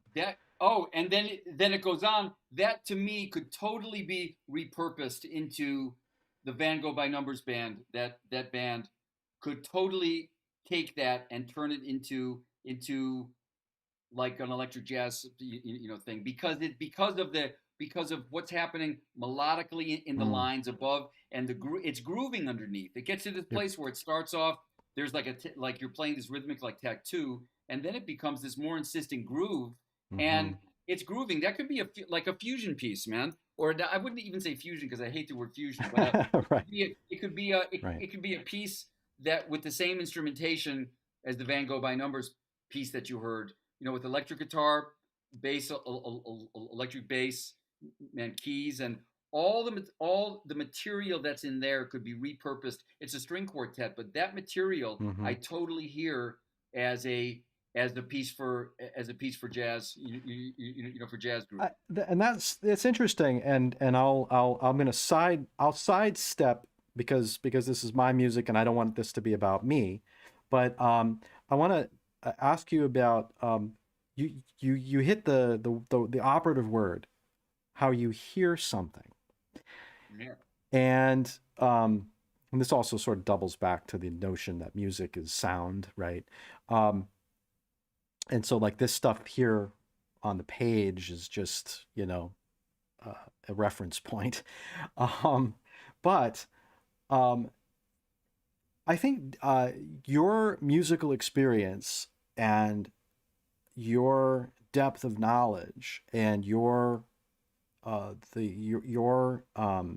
perspective, and I think this is fascinating, allows you to hear, say, for example, this section of my quartet in a completely different space sonically than I conceived, or that I might even not even consider. Like I would Yeah. never considered this to be reimagined in a different situation, and it would be fascinating to me to hear it because I would be like, I'm right now, as you were saying that, you were saying, oh, I can hear it, with like, the electric band with like, and I'm actually starting to think, okay, I can start to hear it, but I don't have your ear. I don't have your Oh, sure, point of sure. view. And I think that's really fascinating that different musicians bring in these different lenses. Well, yes, exactly, but also I think the reason it's in there, whether wittingly or unwittingly on your part, is look at your pedigree. I mean, Hmm. Well, look at your pedigree. You come from the family where your father was a respected, serious composer, but who played with Miroslav Vitous, the founding member of Weather Report. yeah. You Well, know, you they, know, they it's funny because I run into John Scofield when he's in yeah. town, and now I haven't seen John for a while, but it's always fun to see John because John will always say, "Yeah, Tom, man, from the old days," because Yeah. back in the '70s, before right around the time that when he was still in Boston, when John was still in Boston, it was like John was over at my house eating my mom's lasagna. um, uh, Billy Hart. Um, I just saw Billy the other day, man. So good to see him, oh man. man, do me a favor. I Yeah. I'll we talk about this offline, but I want to I wanted to reach out to him and just say hello. So Oh I'd love man. to like for him to send me like an email or something like Yeah. this. Yeah. Because Yeah. Yeah. I haven't talked to Billy for years, but he and my old man used to talk quite a bit. But see, this is what I'm talking about. Like what I hear in this, I know that this one section. I said, oh, this is. I all of a sudden, I'm actually looking at the score, and I'm looking because I think string quartet writing is fascinating. That's a whole other thing to talk about, and you're very very good at it. And then it gets to the section, and I go, that's grooving. That could be like a jazz, like a really contemporary, you know, jazz thing, and it's grooving. And then I think, well, yeah, of course. Look at what this mm, cat comes from. Just like I was growing up in a household being influenced by all this different music, you're you grew up under the influence of so much stuff, and it's all in there.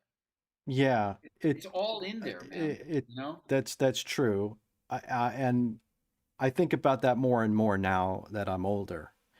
Like it's we, in there whether you want it to be or not. and so you remember when you talked earlier in our conversation, you talked about musical place, Yeah. um, and when uh, I can identify with that, but maybe not so much with specific geography, but a kind of imagined place or imaginary space that's sort of the confluence of the influences that I have um, absorbed over the Yes. years. Yes. yes.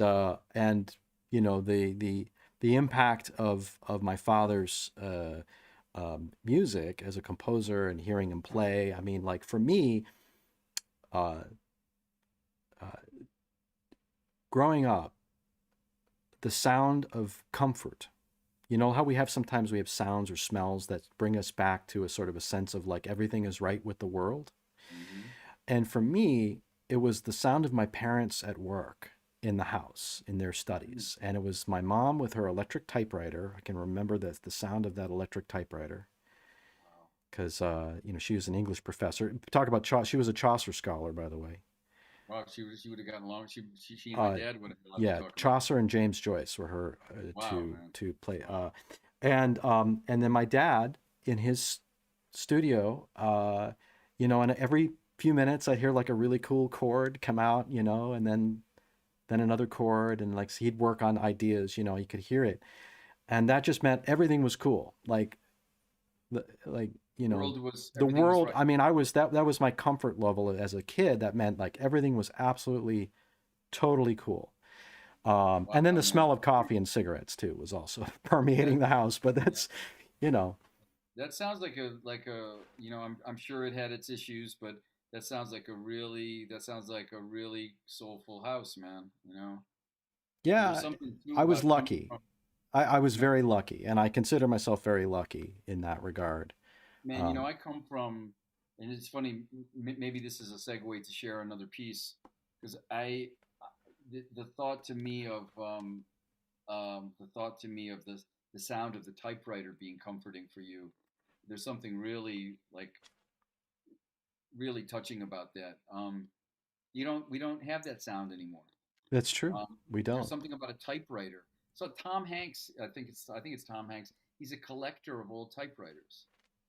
I didn't But know there's that. yeah, Where did? I think Yeah, it's meaningful to me because I remember my father's Smith Corona up in his study, yeah, and and um and I come from a family of words, and yeah. um and I I think I became a jazz musician to rebel against words.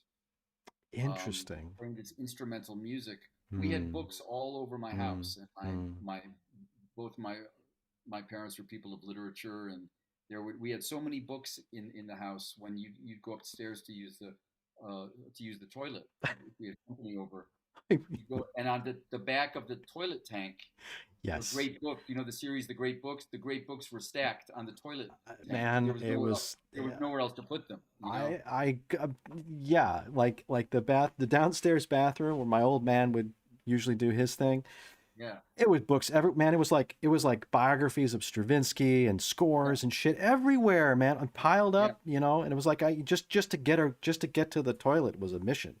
That's what my house was like. Yeah, So I rebelled against words because there were so many words in my house. And what do you do as a child? You rebel against, when you hit adolescence, right. you You rebel push you against your push parents. against the status. Yeah. And it wasn't until years and years later when someone was asking me about the influence of a certain piece of mine. I'd written a suite called no, it was a suite called Love is a Pendulum that I wrote, Right. based on a poem by a person named Barbara Sfraga who wrote this beautiful poem. And I started talking about, so what was the influence of that? Oh, it was a poem. And I started thinking, like I said, come to think of it, most of my songs are influenced by words. Yeah. Yeah. Isn't that isn't And that it hit interesting? me that thing Yeah. that I was rebelling against, Mm-hmm. it didn't go anywhere. Right. Right. It was with you the whole time. It was with me. I was carrying it the whole time, and that being and when I looked at my catalog of music, I said almost all of these songs are what came first wasn't the notes. What came first were the words. Mm. And Mm-hmm. I can explain that to you. And if you don't mind, I'll give you a few examples. Then we can play one of Yeah. those songs. Yeah. Absolutely. Let's Um, do that. there was a I wrote in the early 2000s. I wrote a piece of music. It's a suite in five movements called the Four Walls of Freedom, and I wrote it because I was reading, not because I'm religious, although I come from a Catholic background. That's why I'm not religious. Right. But I was reading the autobiography of Thomas Merton, the Catholic monk, called Mm-hmm. Seven Story Mountain. And Thomas Merton said, he was talking about entering the monastery for the first time, and he said, I went to the monastery. I forget which monastery he went to. He said, and I was shown this cell in which I was going to live for the rest of my life. That was going to be my room, which was a little 6 by 6, Mm-hmm. cell Mm-hmm. basically. Mm-hmm. And he said, and when I entered it, I felt like I was entering the four walls of my new freedom. Wow. Wow.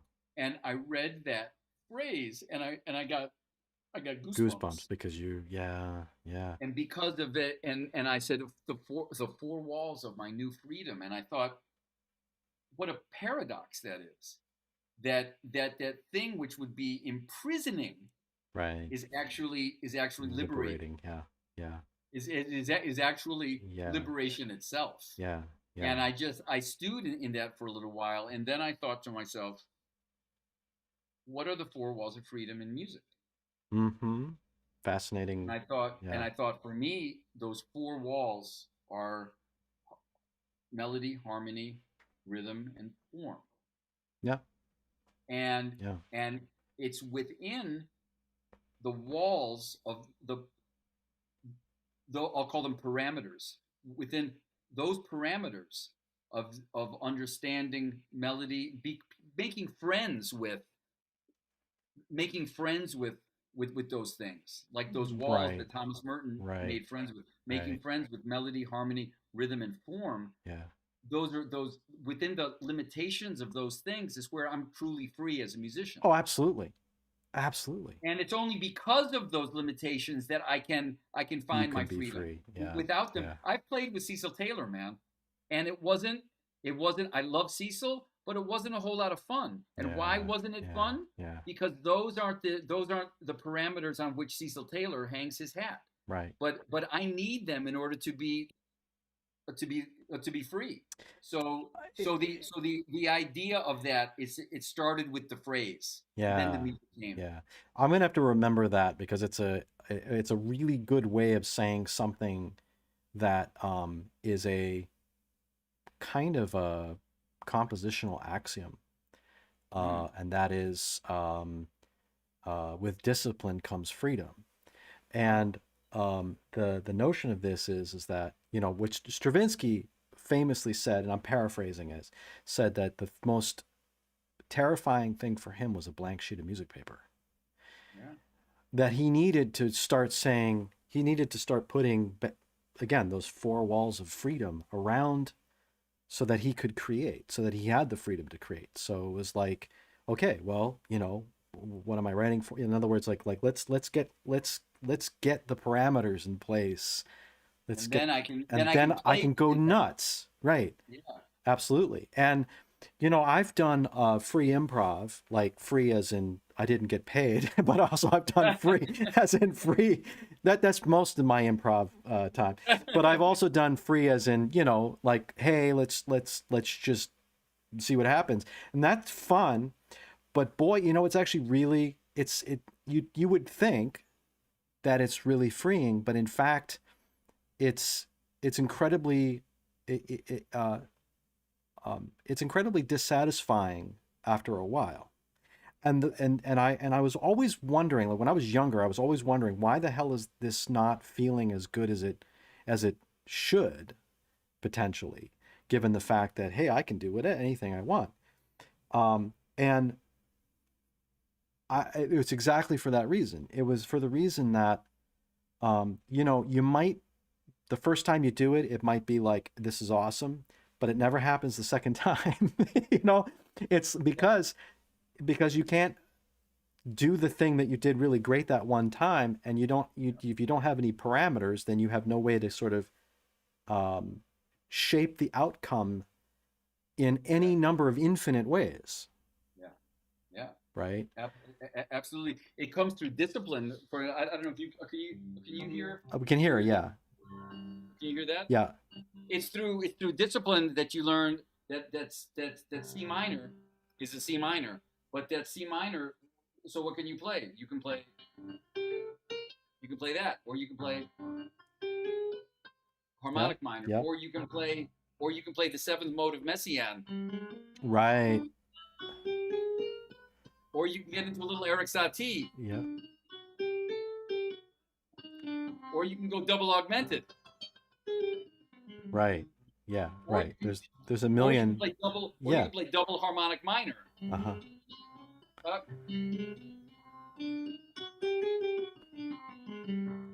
and Yeah. then when you're armed with all of that stuff that comes through discipline, practice, and pursuit of possibilities, Mm-hmm. then you're like a kid, a kid in a sandbox. Absolutely. It becomes You know? incredibly freeing. Yeah. Yeah. But going back to the idea of words, so that started with the words. It started with the phrase. I have a piece that's a piece called Sword of Whispers. Mm. Sword, Wow. like Yeah. Sword of Whispers, and that's dedicated to the vocalist Jimmy Scott. And Jimmy Scott is this amazing singer. He's passed away since, but he would sing a ballad, and it would just like he would butterfly his chest open, and Oh, sing a yeah. ballad. Yeah. And Yeah. there was a review after he did a concert, and the journalist the next day, I was reading the paper. Oh, let me read the review of Jimmy's concert at Carnegie Hall. And the reviewer said, in the review of the previous evening's concert, the reviewer said, the art of Jimmy Scott cuts to the truth like a sword, but Mm. it is a sword of whispers. And I Mm. read that and I went, There you go.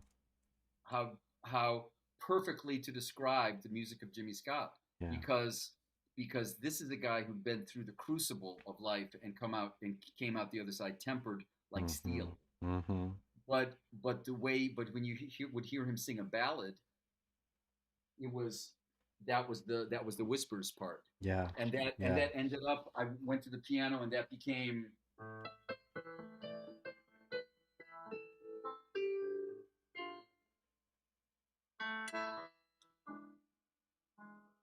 uh, and that became the beginning theme of a song called Sword of Whispers. That's one of my probably best known songs, but it wouldn't have existed without the words first. Right. The words gave you that sort of push to make that happen. Yeah. So the words with me always come first. So we don't escape our place of origin, even when we think we are. Mm-hmm. We don't escape the influence of our family of origin. Yeah. And Yeah. this song, I asked you to cue up. There's a song called "Available in Blue." Yeah. Oh, And yeah. Mm-hmm. I have three different versions, and I just wanted to play like a little bit of each version, Yeah. if I could. To that whole thing about repurposing, Mm-hmm. but this is another example of.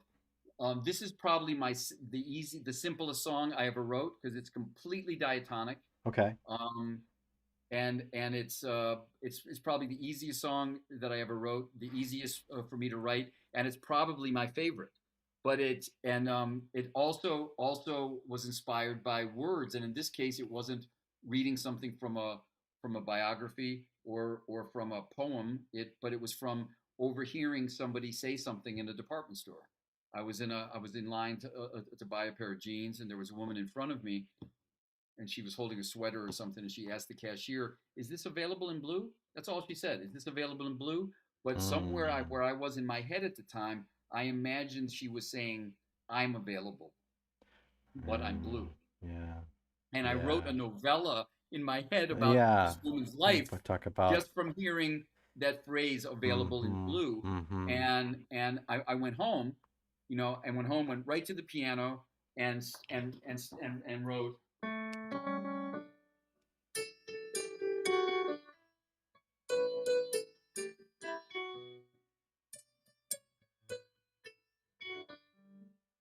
Uh,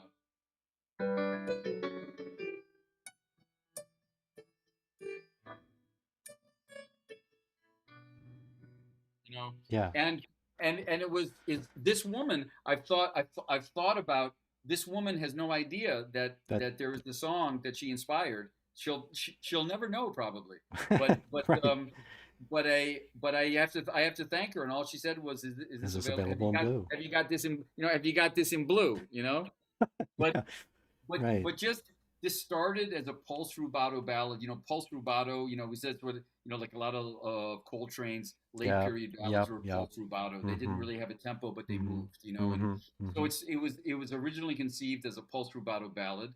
Then I received a phone call from a fabulous woman named Sarah Krieger, who a few years later, who said, "I've written lyric. I hope it's okay with you. I, I've written lyrics to that song. I I carried it around with me for the whole summer, and it inspired these lyrics. So, and she wrote an incredible set of lyrics. Wow. And so I have a version of that version of it, Mm-hmm. which is, I mean, fantastic lyrics. She wrote almost like she was in my head when she wrote them. Mm-hmm. And the last version is with symphony orchestra. Mm-hmm. So it goes from this jazz quartet version, and then it's a duo version with the singer, with Kenny Washington singing, and then a version with a symphony orchestra, and they're all very different, but it's all the same melody, all the same piece. So I Yeah. thought maybe just play a little bit of Let's each. yeah, let's cue it up. All right, so I'm gonna switch views here, and let's check out the Thanks, first Elliot. the first version. So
And then all right, so we're gonna fade this out just a bit. All and right. then and then we can play the duo version, and I'll play a little bit. There's no bass intro on the duo version, of course, with the vocals, but I'll play it Okay. a little bit into the. I'll play a little bit more of it so you can hear what the bridge is like. Uh-huh. But let's play the duo version with the voice, Yeah. All right. Here we go. and you can hear it with the words.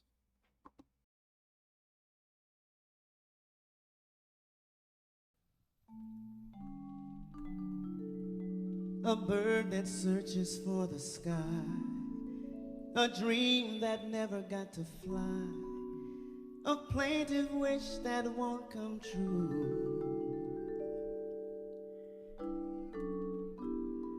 a heart that no one ever knew is just available in blue.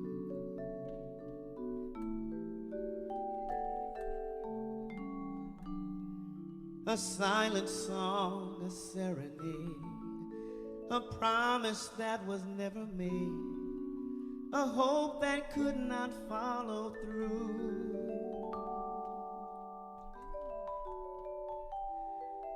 A song so desolate and true is just available in blue.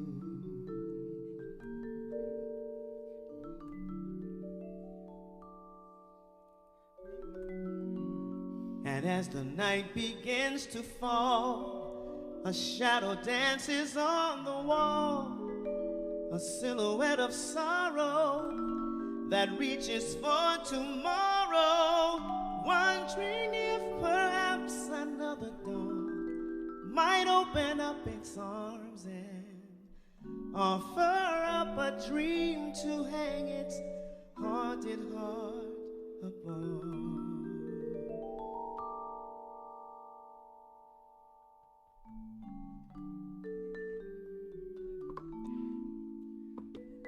All right, so we're gonna fade that out just a bit here. That, by the way, this is a beautiful song.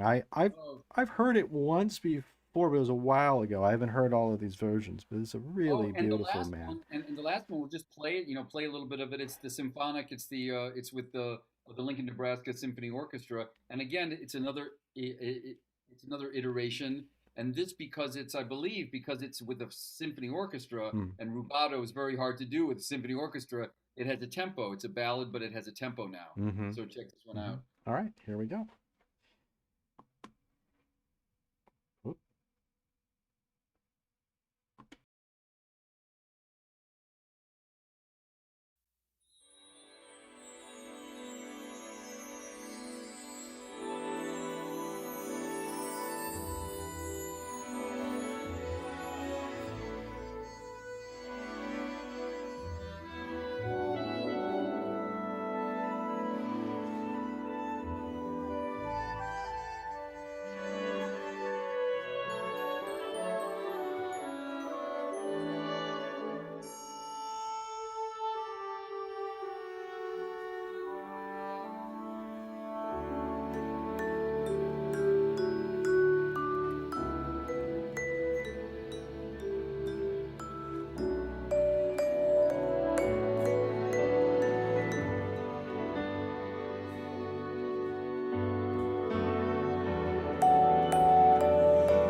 That was beautiful, man. I had not heard that version before. But you know, I have to say, Elliot, too, as a jazz musician, I don't know what it's like for classical musicians because in classical music you're trained, so many classical musicians are, their training ground is the orchestra, so they play in youth Mm, orchestras, and then they play mm, in, you know, local community orchestras, then they get a gig, hopefully get a gig with a major symphony, or you mm, become a soloist with an mm-hmm, orchestra. mm-hmm. For a jazz musician like me to play, to experience that feeling of having an orchestra wrap around you. Right. That's your backup band. You're Yeah. the soloist, and this orchestra, symphony Yeah. orchestra, wraps around you in that way. It's just it's an unbelievable Mm, experience.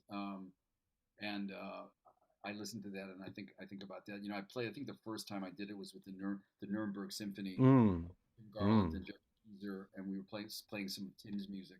But it was shocking to me that at the rehearsal, it was like I was ready. I was, you know, had my music together, and I was ready. mm-hmm, And we were it was a chamber trio called Storms Nocturnes, and Tim, who's an amazing symphonic composer as well as an incredible jazz saxophonist. mm-hmm. He's done a lot of work with Chick Corea.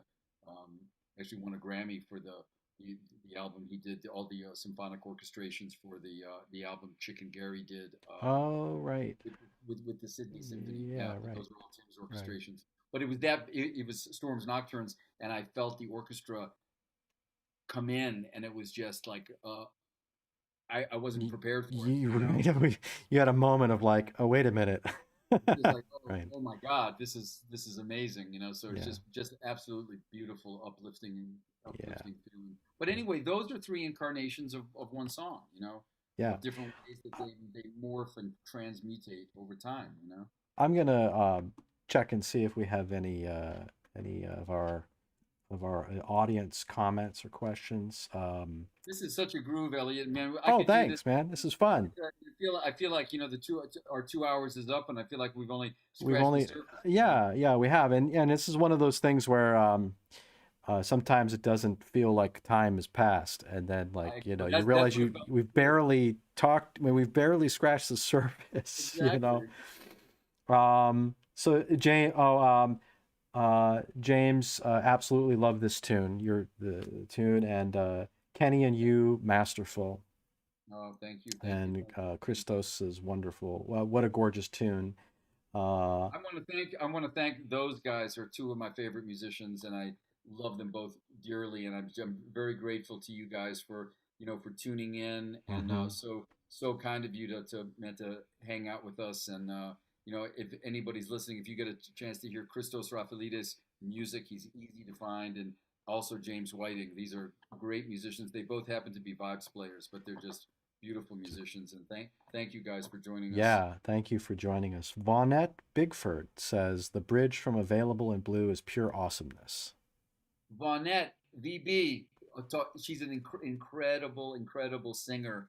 And thanks Vonette for mentioning that, because I wanted to say it's really nice to hear this song with symphony orchestra, because there's something very classical about the harmony on that bridge. It Mm, goes to the dominant three, flat mm-hmm, nine, to the relative minor, and then to the two of two, D flat seven, flat nine, and then finally to the well, it actually does a false cadence then too. It doesn't go back to one, but it goes to the four chord mm-hmm. and this lift. But it's very classical to me. I don't know what composer I'm thinking of, but it's Yeah, you know, quintessential, you know, classical harmony. You yeah, know, yeah.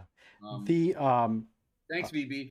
yeah. By the way, thanks everybody for tuning in. We're like I was telling Joe at one time. I said, well, I'm not selling advertising time, but we could stay here all night, but we'll save some for later for another time. Absolutely. So if you have any last questions or comments, we're going to be around for a few more minutes. Pop them in. Before I let Joe off the hot seat. First of all, man, thank you so much for spending some time with me tonight. Thank This you, is a man. real And pleasure. I think we need to. I think we knew, when the pandemic is over and we're all cool to come out of our boxes, man. I really need to just like sit with you over a meal and talk, man, because I have so many things to ask you, and you're in a position to answer them, man. One thing that I wanted to bring up, if anybody has any other questions, they can be asking them now. Hmm. But what I think is really interesting, man, is this jazz musicians who write who have a deep have an understanding of, for example, symphonic writing, have a deep understanding of Hmm. have an understanding um, um, of classical music. Yeah. People like Tim Garland, people like Billy Childs, Yes. and then there are classical composers who really know how to tread in both worlds, or how to people like Christos Hatsis, who's in Toronto, who's a Yeah. wonderful Yeah. composer. John Sathos, who's an amazing. I think he's in New Zealand. Christos Sathos is also Greek, isn't he? Yeah. And It's a Greek name. Yeah. Yep. John Sathos, man, who writes this amazing stuff for stuff that I've heard of his is for mallet percussion, Hmm. for marimba and prepared electronics and all, stuff like that. Yeah. But his stuff is so compositionally deep, and yet it grooves, Right. So, but he's coming from the class. I don't know if the classical side, but from Well, this non-jazz sort of, yeah. You know. neoclassical side. But it's really interesting to me. Tom Nazioli, who's a composer, amazing composer, Yeah. who came from he was a drummer, and he Mm. came from playing drums and pop and jazz, and he's a heavy classical. His doctoral dissertation was on Charles Ives, Uh, and he so it's to me it's for a whole other conversation. Maybe I'm not the person to have it with, but this coming to similar places from different perspectives, right. and then finding the common And ground. finding the common ground. Really fascinating to me. I think this is a good this does serve as a good sort of way to wrap the Yeah. the conversation, not to leave too many people hanging, because it's not like we have a we don't have like the answer and we're just not going to give it to you. but but the but I have lived my life in an interesting point of view, because of my pop, who lived that, Yes. just lived it. I mean, for him, he started playing piano at the age of 6, and by age of 11, he had his he was a member of the union playing gigs professionally in Pittsburgh. And he played with Wes Montgomery and Dexter Gordon and all these cats when he was a teenager. Amazing. At the same time, he's immersing himself in studying Bartok and Stravinsky and Mahler and Mozart, and then goes to be a classical piano major at now Carnegie Mellon, but it was Carnegie Tech then. And he did his audition. This is how he became a composer. Is actually he did the audition. He had like some Mozart and Beethoven stuff prepared, and then they said they wanted to have a piece of choosing whatever. So it was like a couple prepared pieces, and what he actually did is he improvised for 10 minutes. Wow. And the committee, except for one person, the committee was like, well, who is that? What is that piece? Is that Messiaen, or is that Bartok? Is that Stravinsky? Who is that? And my dad, well, I just improvised on some themes. And immediately, Nikolai Lopatnikov, who was the teacher at the time, who had studied with Prokofiev, went right up to him and says, "You're a composer."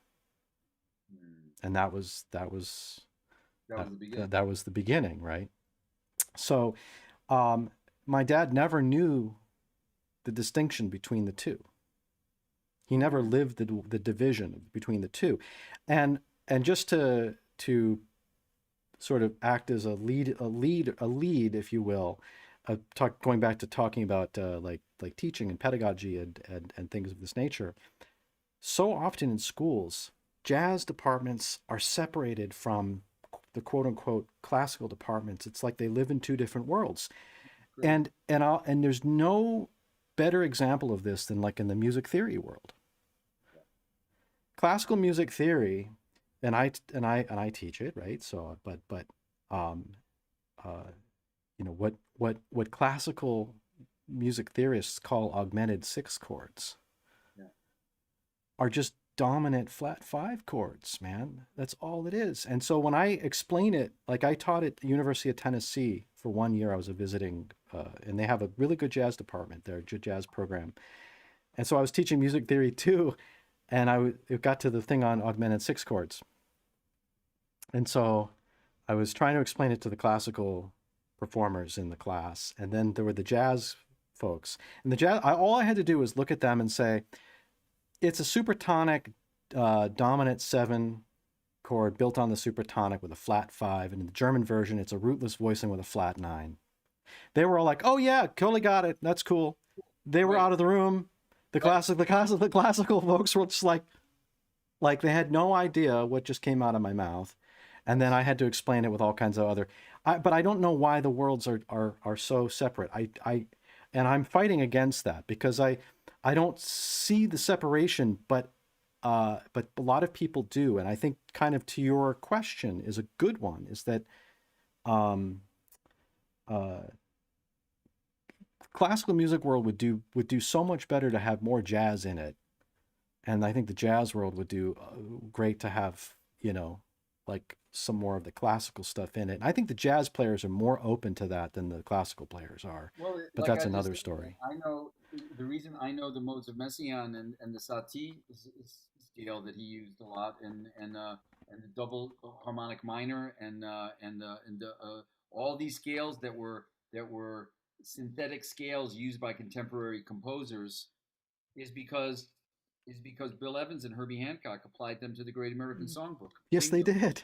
You know? They talked about. I mean, I just talked. I did a video a few 2 months ago about Herbie Hancock. Herbie quotes in a live show at Stockholm with the quintet, the great quintet with Miles. They did Agitation. They opened with Agitation. It's such a wonderful moment. By that quintet just blows my mind. It's the level of musicianship. We were just talking about that earlier. But there's a part where uh, the band, like Tony drops out. Tony drops out, and it's just Herbie and Wayne. And Herbie starts playing the night music movement from Bartok's Out of Doors. Oh, And Wayne really? is following him, and then Herbie transforms it, but he's quoting that, and it's so clear that he's quoting that he knows it, that they were listening to that. They were Yes. listening to Bartok, and they were listening to Stravinsky, and they were bringing this in. The It's top so of hip. the top of Sorcerer, his solo on Sorcerer from the original recording of Sorcerer from his own album. Yeah, He quotes Stockhausen, a phrase of Stockhausen's. yeah. He, And a lot of people don't realize how hip Herbie is. oh, yeah, I mean, a lot of he's people don't they don't know the depth of his harmonic thinking, like what he did to Joni Mitchell's tunes in terms of like the talk about oh, repurposing on the riff, the Joni letters. yeah, It's so yeah. beautiful. No, His harmonic thinking. he's the baddest of them all. I think with his his harmonic palette. He did more to push the music forward than. As a matter of fact, what's happening with jazz now, and then we can wrap Then up. we But right, we should. what's happening, Sorry, man, we were opening up another what's door. happening in jazz now is that incredible um, inroads are being made uh, pertaining to rhythm and Mm-hmm. the influence of the Afro-Caribbean diaspora, which has come, and what's happening is people are taking the clave and doing amazing things with rhythm, and all the advances of the last several years and Mm-hmm. moving forward into the 21st century have to do with rhythm. Why rhythm? Because those cats, Herbie and people like that, took harmony Yeah. as far as it could go for now. Yeah. And it Right. was like, okay, we can't take this any further. We can't take the harmony any further than Herbie's taking it. Let's deal with some rhythm. Right. And it was time to deal with some rhythm, Yeah. and Yeah. that's what's happening. That's what's Yeah. happening now. Yeah. There's always this kind of, because Herbie took it as, you know, a friend of mine played with Herbie Hancock, Dave Fink, wonderful bass player, Mm-hmm. played Carnegie Hall for a benefit for, I think it was Steinway or something. And Herbie said, "Man, when we go out, Dave, we want to play Maiden Voyage." And man, and Dave said, "Okay, great, Herbie." First time playing with Herbie Hancock, he said they went out on stage. Herbie played the first chord, and Dave said to himself, oh, I'm in big trouble. It's like, oh shit. He said it was such a dense chord that was so coming from left field. And he said in the next chord, I said to myself, oh, everything's going to be okay. Yeah, right. But what Herbie was doing in all of those instances was composing on the Yeah, he spot. was right. He was And composing, that's, man. yeah. You know. Anyway, man, a pleasure speaking to you, Man, Elliot. yeah. Are there any questions? Or I'll take a look. Christos says, guys, it was such a pleasure. I'm sorry I have to split. Happy holidays to everybody. So I guess with Christos has left the building, so shall Christos, we. So shall we end. so shall we, man. Right, Thank you, Elliot. man. And This was really special, man. And happy holidays to you as well. And thank you. We all. got to talk about food next time, Oh, man. we Because I will. amazing dishes on your Facebook page that I'm actually like Yeah. salivating, man, thinking about them, man. Yeah. We'll when things get back to normal, we'll have you over. We can do a live session like together. I was Yeah, hoping you say that because I was hinting, I was balls, just blatantly hinting, man, at an invitation. I hear you. Okay, man. I'm gonna I'll let you off the hook here, and I'm gonna set up for next week, which is actually gonna be next year. So let me go to my closing outro here. Folks, that was really a great pleasure to have my friend Joe on for the last couple hours. So here we are, rolling into the end of 2020 for all of 2020's 2020ness, and let's hope that 2021 brings us a different vibe, no pun intended. So I'm going to do the ubiquitous subscribe up there. So if you haven't subscribed to the YouTube channel, please do, and give us, i.e. me, a like. And also over on Facebook, if you care to like the page, that would be really awesome. So I was going to promo a couple of things. First of all, speaking of music theory and pedagogy, I'm going to be joined next week with a couple of my colleagues, Pete Smucker and Eric Stem. And that's going to be next Tuesday at 3:00 p.m. It's going to be a Facebook and YouTube over on my YouTube channel and Facebook. So look out for that if you're interested. Take the subscribe one off. And also for the next episode of Composers at Home and there we go. Andrew Bishop, whose picture isn't there, but and I trust you, Andy, actually doesn't look like nothing. He's a fantastic composer, saxophone player. He teaches in the improvisation and jazz over at the University of Michigan. He's a classmate of mine from many years ago. And that's going to be on January 7th. So after the new year. So we'll bring in the new year with a new episode of Composers at Home, maybe drinking coffee. In the meantime, I wish everybody the best of holidays and a really amazing new year. Please, we're not out of the woods with COVID yet, so please practice responsible social distancing, and we will see you hopefully soon. Thank you so very much.